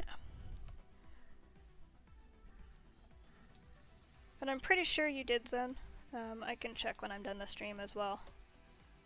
I don't think it sent out confirmation emails, but I'm pretty sure you did. Omni, just go to my website and use the contact form and just send me a request for a C-grade Temrin pen, and I'll see what I can do. I honestly don't know how much my B grades were offhand, so I have to go look up some old sale prices and just double check how much they should be, and then once I do that I can respond to anybody who wants one of the pins and I can get those sent out in the new year. For anyone who's getting the holographic prints, I am actually still waiting for the boxes to come in. They're supposed to get here by the end of the month, 29th or something like that. Obviously I'm not expecting anything to get here over Christmas or after, close after. That would be insane. So I have ordered them though. They will be here, and then I will be packing up these and getting them sent out probably January. I am taking, yeah, website form.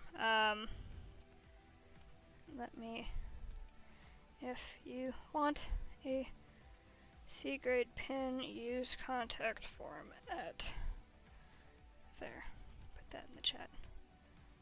And then after the pre-orders are done, do you mean the holographic prints, Sexel? If so, pre-orders, or orders, so not pre-orders anymore, orders are open, and they are available. These are all done just through Google Form at the moment, and then PayPal or Square. After the new year, when all of the form orders have been figured out and sent out, I'll probably put the rest of them up on Etsy, because Etsy will allow me to also send these out to folks that live in the UK and the EU, because I don't have it set up for me to be able to do my own VAT payments. Etsy does it for me, so that is why I use them still.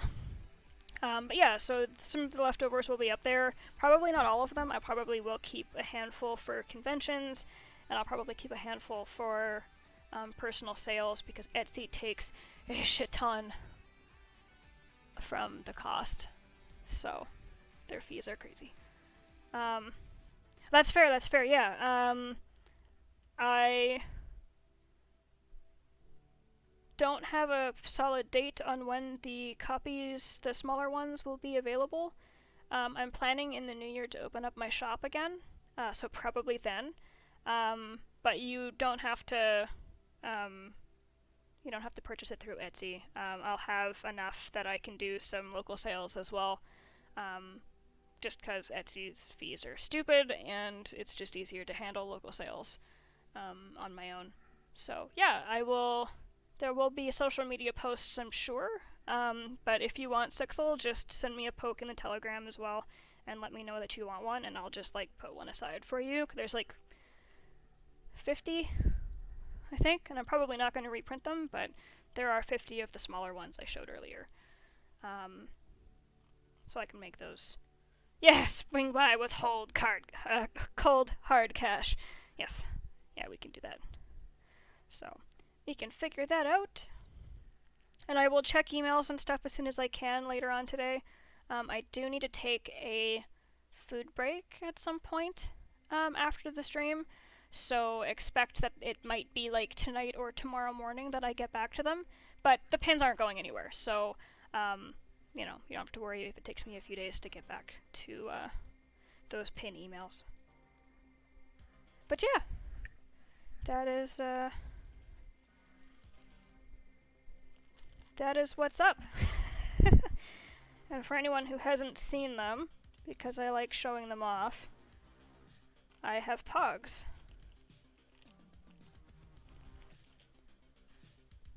Let's see if the camera will be nice to me. Oh, so close. Come on, camera. Come on. I don't know why this is so difficult.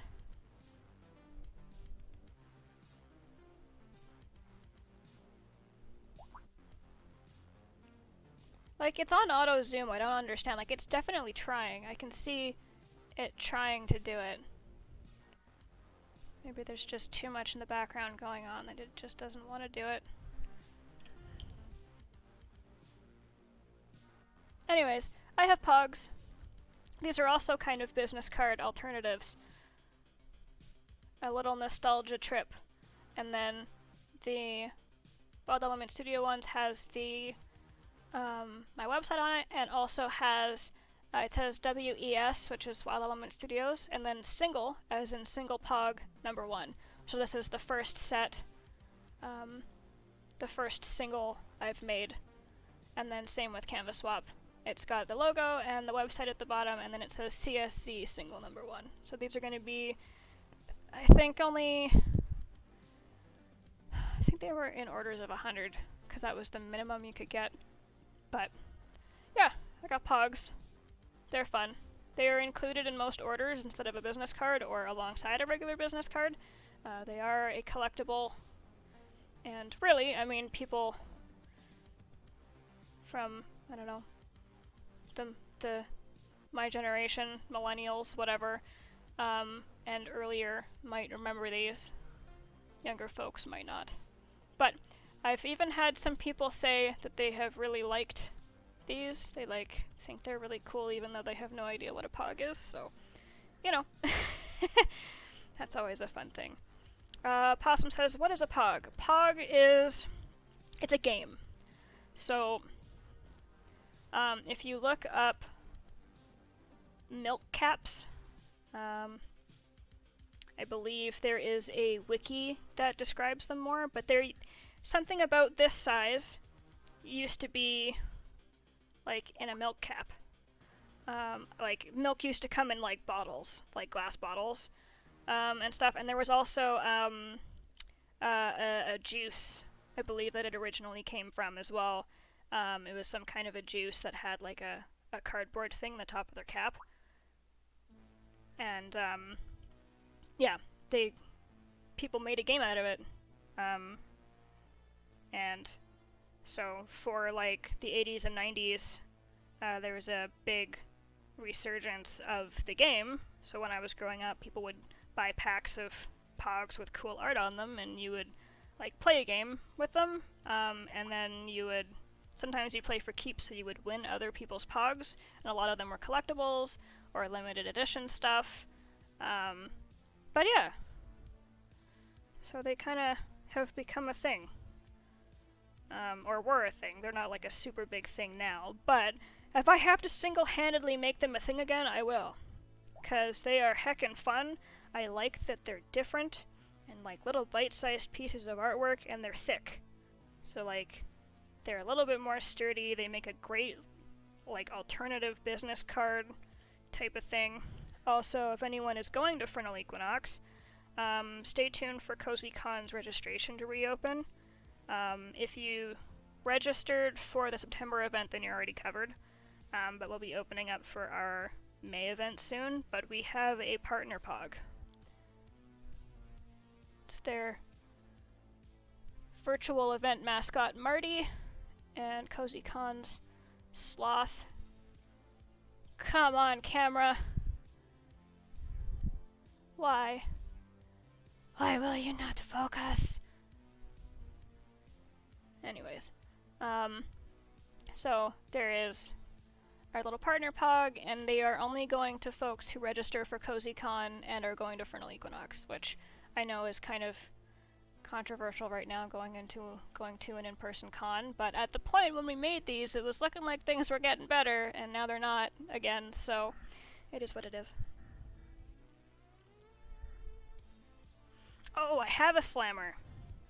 I have a slammer, and I keep it at my desk for the purposes of sharing with people when we go on nostalgia trips, but it is a golden Disney slammer. I mean, it is not in good shape, but I love it. And the pogs that I have made come with every one of my orders through Etsy. I do sometimes include them in personal orders, like if I know a patron hasn't gotten one yet, I'll try and put one in. But I don't always remember, so if a patron who's getting something from me wants a pog, let me know so that I don't forget, because it's a little harder to keep track of who has gotten one already in an Etsy order and who's gotten one in a patron pack. Like, I have lists of all this stuff, but cross-referencing them can be kind of a lengthy process. So, like, if I know someone has gotten one, I will send, like, the other one. So, like, if anybody orders canvas swap stuff, they usually get a canvas swap hog. If they order stuff from my business, my primary business, then they usually get one of these. But I will switch it up if someone's already gotten one. I will try. I do my best. But yeah, so any Etsy order, I will probably be including them in the holo prints as well. But, yes.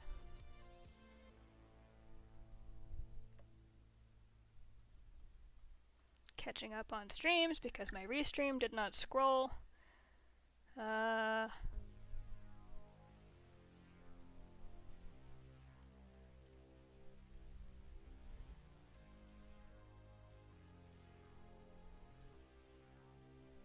Yeah, it's the first 100 people to register and go to pick up, I think. Like, because there's only a limited amount. I'll have to double check with the Frontal Equinox team. But I know you have to be signed up for CozyCon, and you have to be registered. Like, you have to be registered for both CozyCon and Frontal. Either the September or May CozyCon, and it has to be Frontal 2021. And I'm not sure if they are keeping it to the first 100 people to register, or if they're going to keep it to the first 100 people who registered to both, but go and pick it up. I'm not sure. I'll have to confirm that. It's been a hot second since I had this conversation.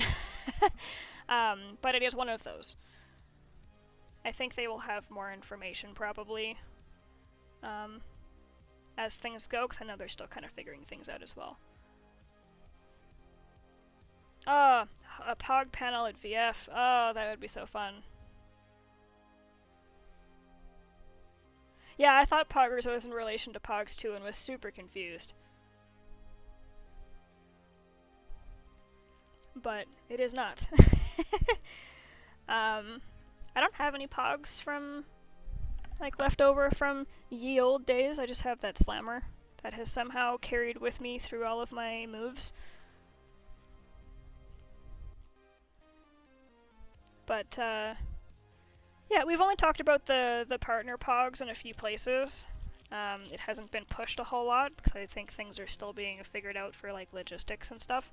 So I'm sure when things get solidified a little bit more in the new year, they'll probably push the information out a little bit more. Yeah. In-person convention running is crazy. Especially during pandemic times, goodness. So yeah, once I know about it, you bet I will be posting that information to my audience as well, because, I mean, it is artwork that, or part of the artwork that I made anyways. Let's see if my camera will focus. Holy shit, it did. So Marty on the left was drawn by Iglipoo, who is the virtual frontal equinox chair. So she still runs like the virtual side of things. I did the background, that was for CozyCon September, and then I also drew Connor the sloth, and we just kind of like merged them together to make them shaking hands. So super cute.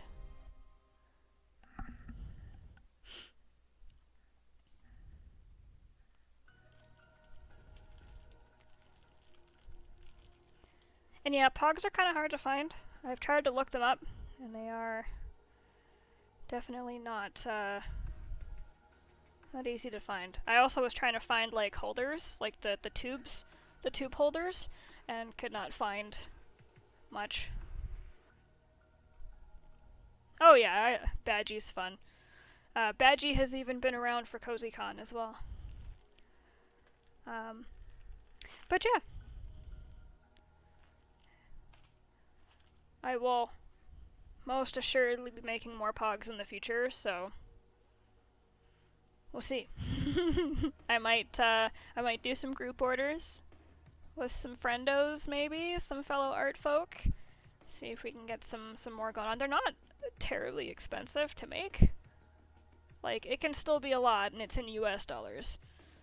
So for Canadians, it's like tacking on like an extra 20 to 30% depending on the currency rates. It is gross. And I think I also got import fees on them as well.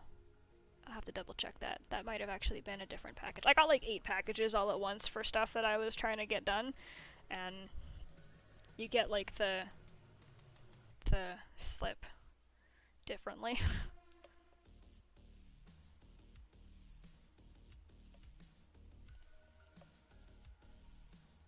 I don't think it costs extra. I think, like, mailing costs are,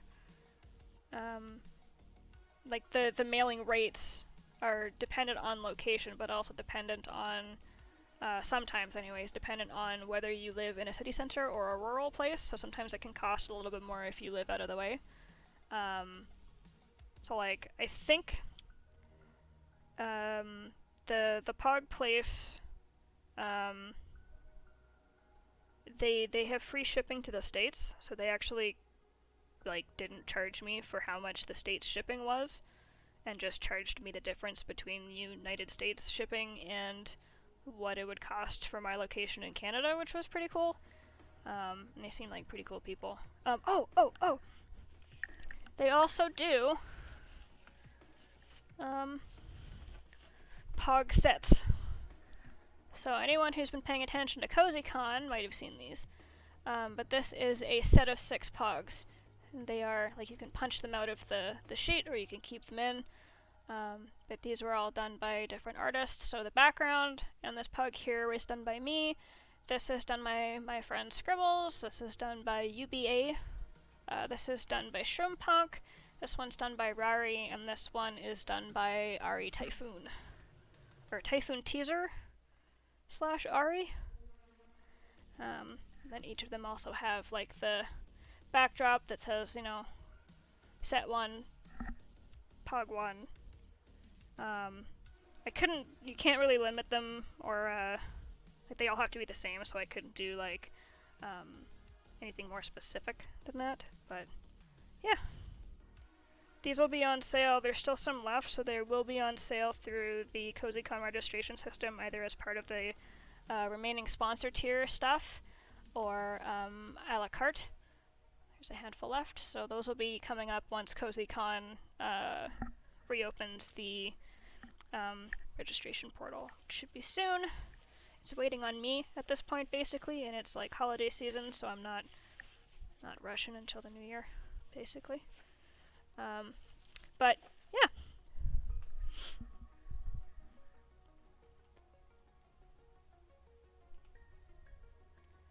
I don't have the link on hand for the Pog place. I know that the original place that I wanted to get Pogs through, they seem to have gone out of business. Like, their page still exists on the internet, and they have like a Facebook page, but it hasn't had anything posted on it in like 4 years. So I scoured the internet for another place. So there is another place, and it's REARI. Yeah. Actually, I wonder where the post is. I have a post for this that has names and links to all of the artists. Telegram. CozyCon. Search. Pog.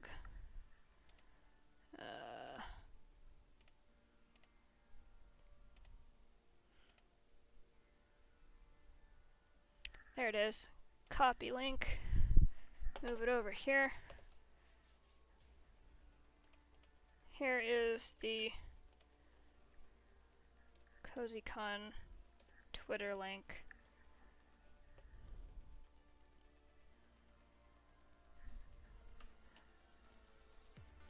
But yeah, I will try and figure out... Actually, is that even in here? There was a little slip of paper in this box that had information about the Pog place. Ah! Oh. This is their other business. They also do buttons as well. But that's not... It's under a same... or under a different... different business, but they're made in Reno. Button Lab.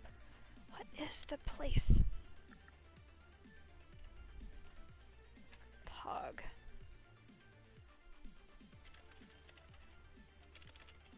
Custom Pogs.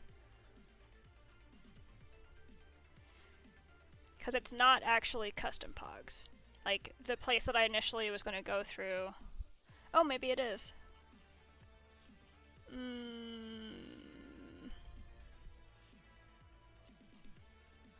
Yeah. There it is. It is custompogs.com.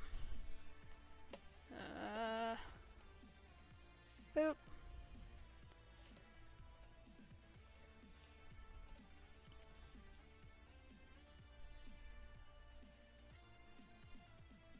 Yeah, someone actually mentioned they thought that the print had a photo of my desk set up with the print, and they thought it was a mouse pad. It'd actually be pretty neat like that, actually. They are a little bit expensive to make last I checked, but I'm sure I can figure that out. And sweet! We will bring back Pogs. It's like my goal. Let's just bring it back. But, yeah, it made so much sense for the CozyCon theme since it was Vaporwave and it's very, you know, Vaporwave is very retro kind of stuff. So I was like thinking back to like, what's nostalgia? And I was like, Pogs! Yes, and that's like kind of the really nice thing too, is Pogs are tiny. So you can fit so much stuff into it. Or like, you can fit so many different designs into that little crop. Like, a little crop of my logo, or a little crop of maybe Temrin here.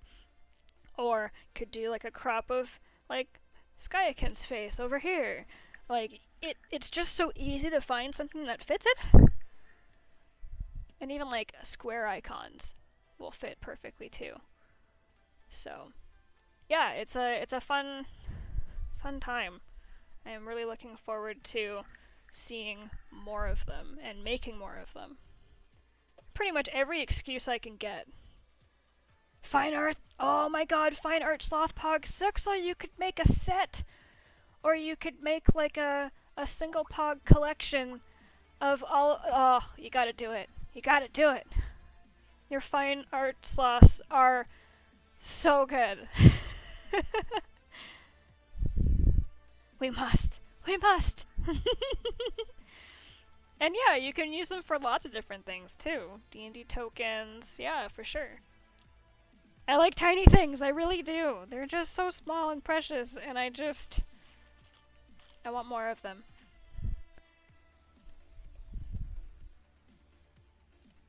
I'm gonna write it on my little list here.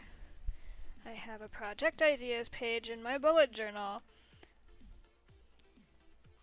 Group order pugs. Sixel. We will figure it out.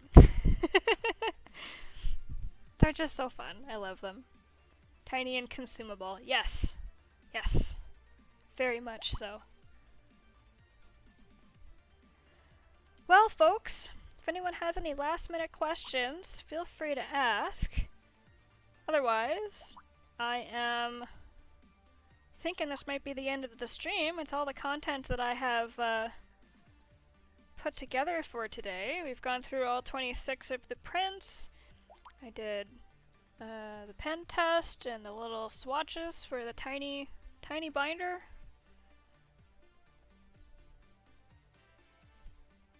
Oh, yes, Scarlet is wonderful. Armello is a wonderful game. I don't play it enough, but I kickstarted it and played it for a really long time after it came out, and I think there's been enough like balancing and changes that I'd have to relearn a little bit. But it's so much fun. The graphics are great. I love all of the characters. Scarlet is one of my favorites. I love that she is the Bandit King. It makes my non-binary heart just swell with glee. So like I took to her very quickly. But all the characters are quite fun and very well designed. I love it. It's a good game if you can squirrel away like an hour. Like games take between like 40 and 50 minutes or 40 and 60 minutes, depending on how fast people make their decisions. Well, Scarlet took... someone else was king prior, and I believe in the lore and the backstory for Scarlet, she overthrew the Bandit King and then became the Bandit King and didn't rename, just kept the Bandit King, and I frickin' love it. Like, it's not specifically non-binary to the character, it's just she didn't change the name, she just took over the role as the Bandit King, which I love. It makes me happy when there's stuff like that.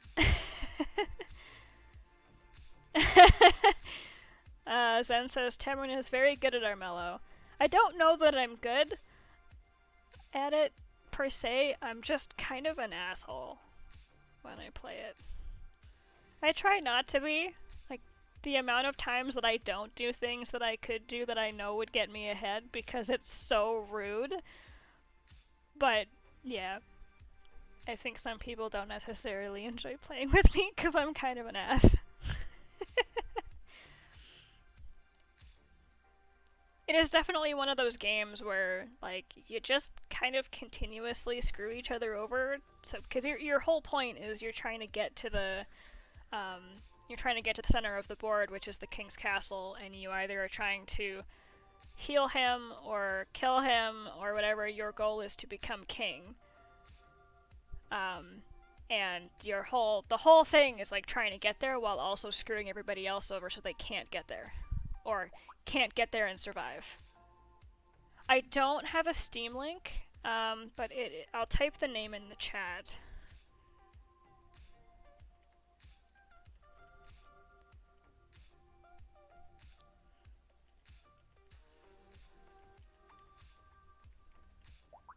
I think it's armello-game.com, I think. Yeah, it's basically King of the Hill. Pretty much. But it's beautifully rendered. All the characters are so fun. Like, it is a gorgeous game. And they come out with like new clans, some new characters, and that have all different abilities. All of them have like a different special skill, and they all have different stats, and you can customize those stats with different items, yada yada. It's really fun. I don't know. I would say if you haven't played it and you like board games, because it really is a digital board game. Everybody's on little hexagons, and it looks like a board game. It feels like a board game. All of your items and stuff are all cards. You roll dice to see who wins battles, yada yada. It is a fun game.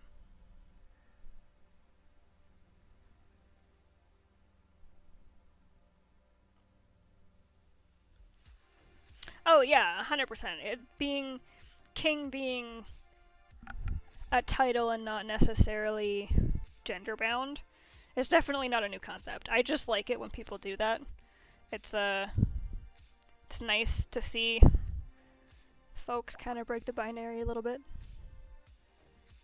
But yeah, there's like videos and gameplay and stuff of it. Heck, I even made like a drawn Q&A about it. That's fun. One of these fine afternoons I will find some more time to play games. But it's really hard to like be prepared to spend an hour playing a game sometimes. Like, I would almost prefer playing Overwatch just because it's like less than 20 minutes per round. Like, you're usually looking at like 10. So it's just easier snippets so that if you've got to get up and get something to eat or whatever, you're not waiting an hour or making people wait for you kind of thing.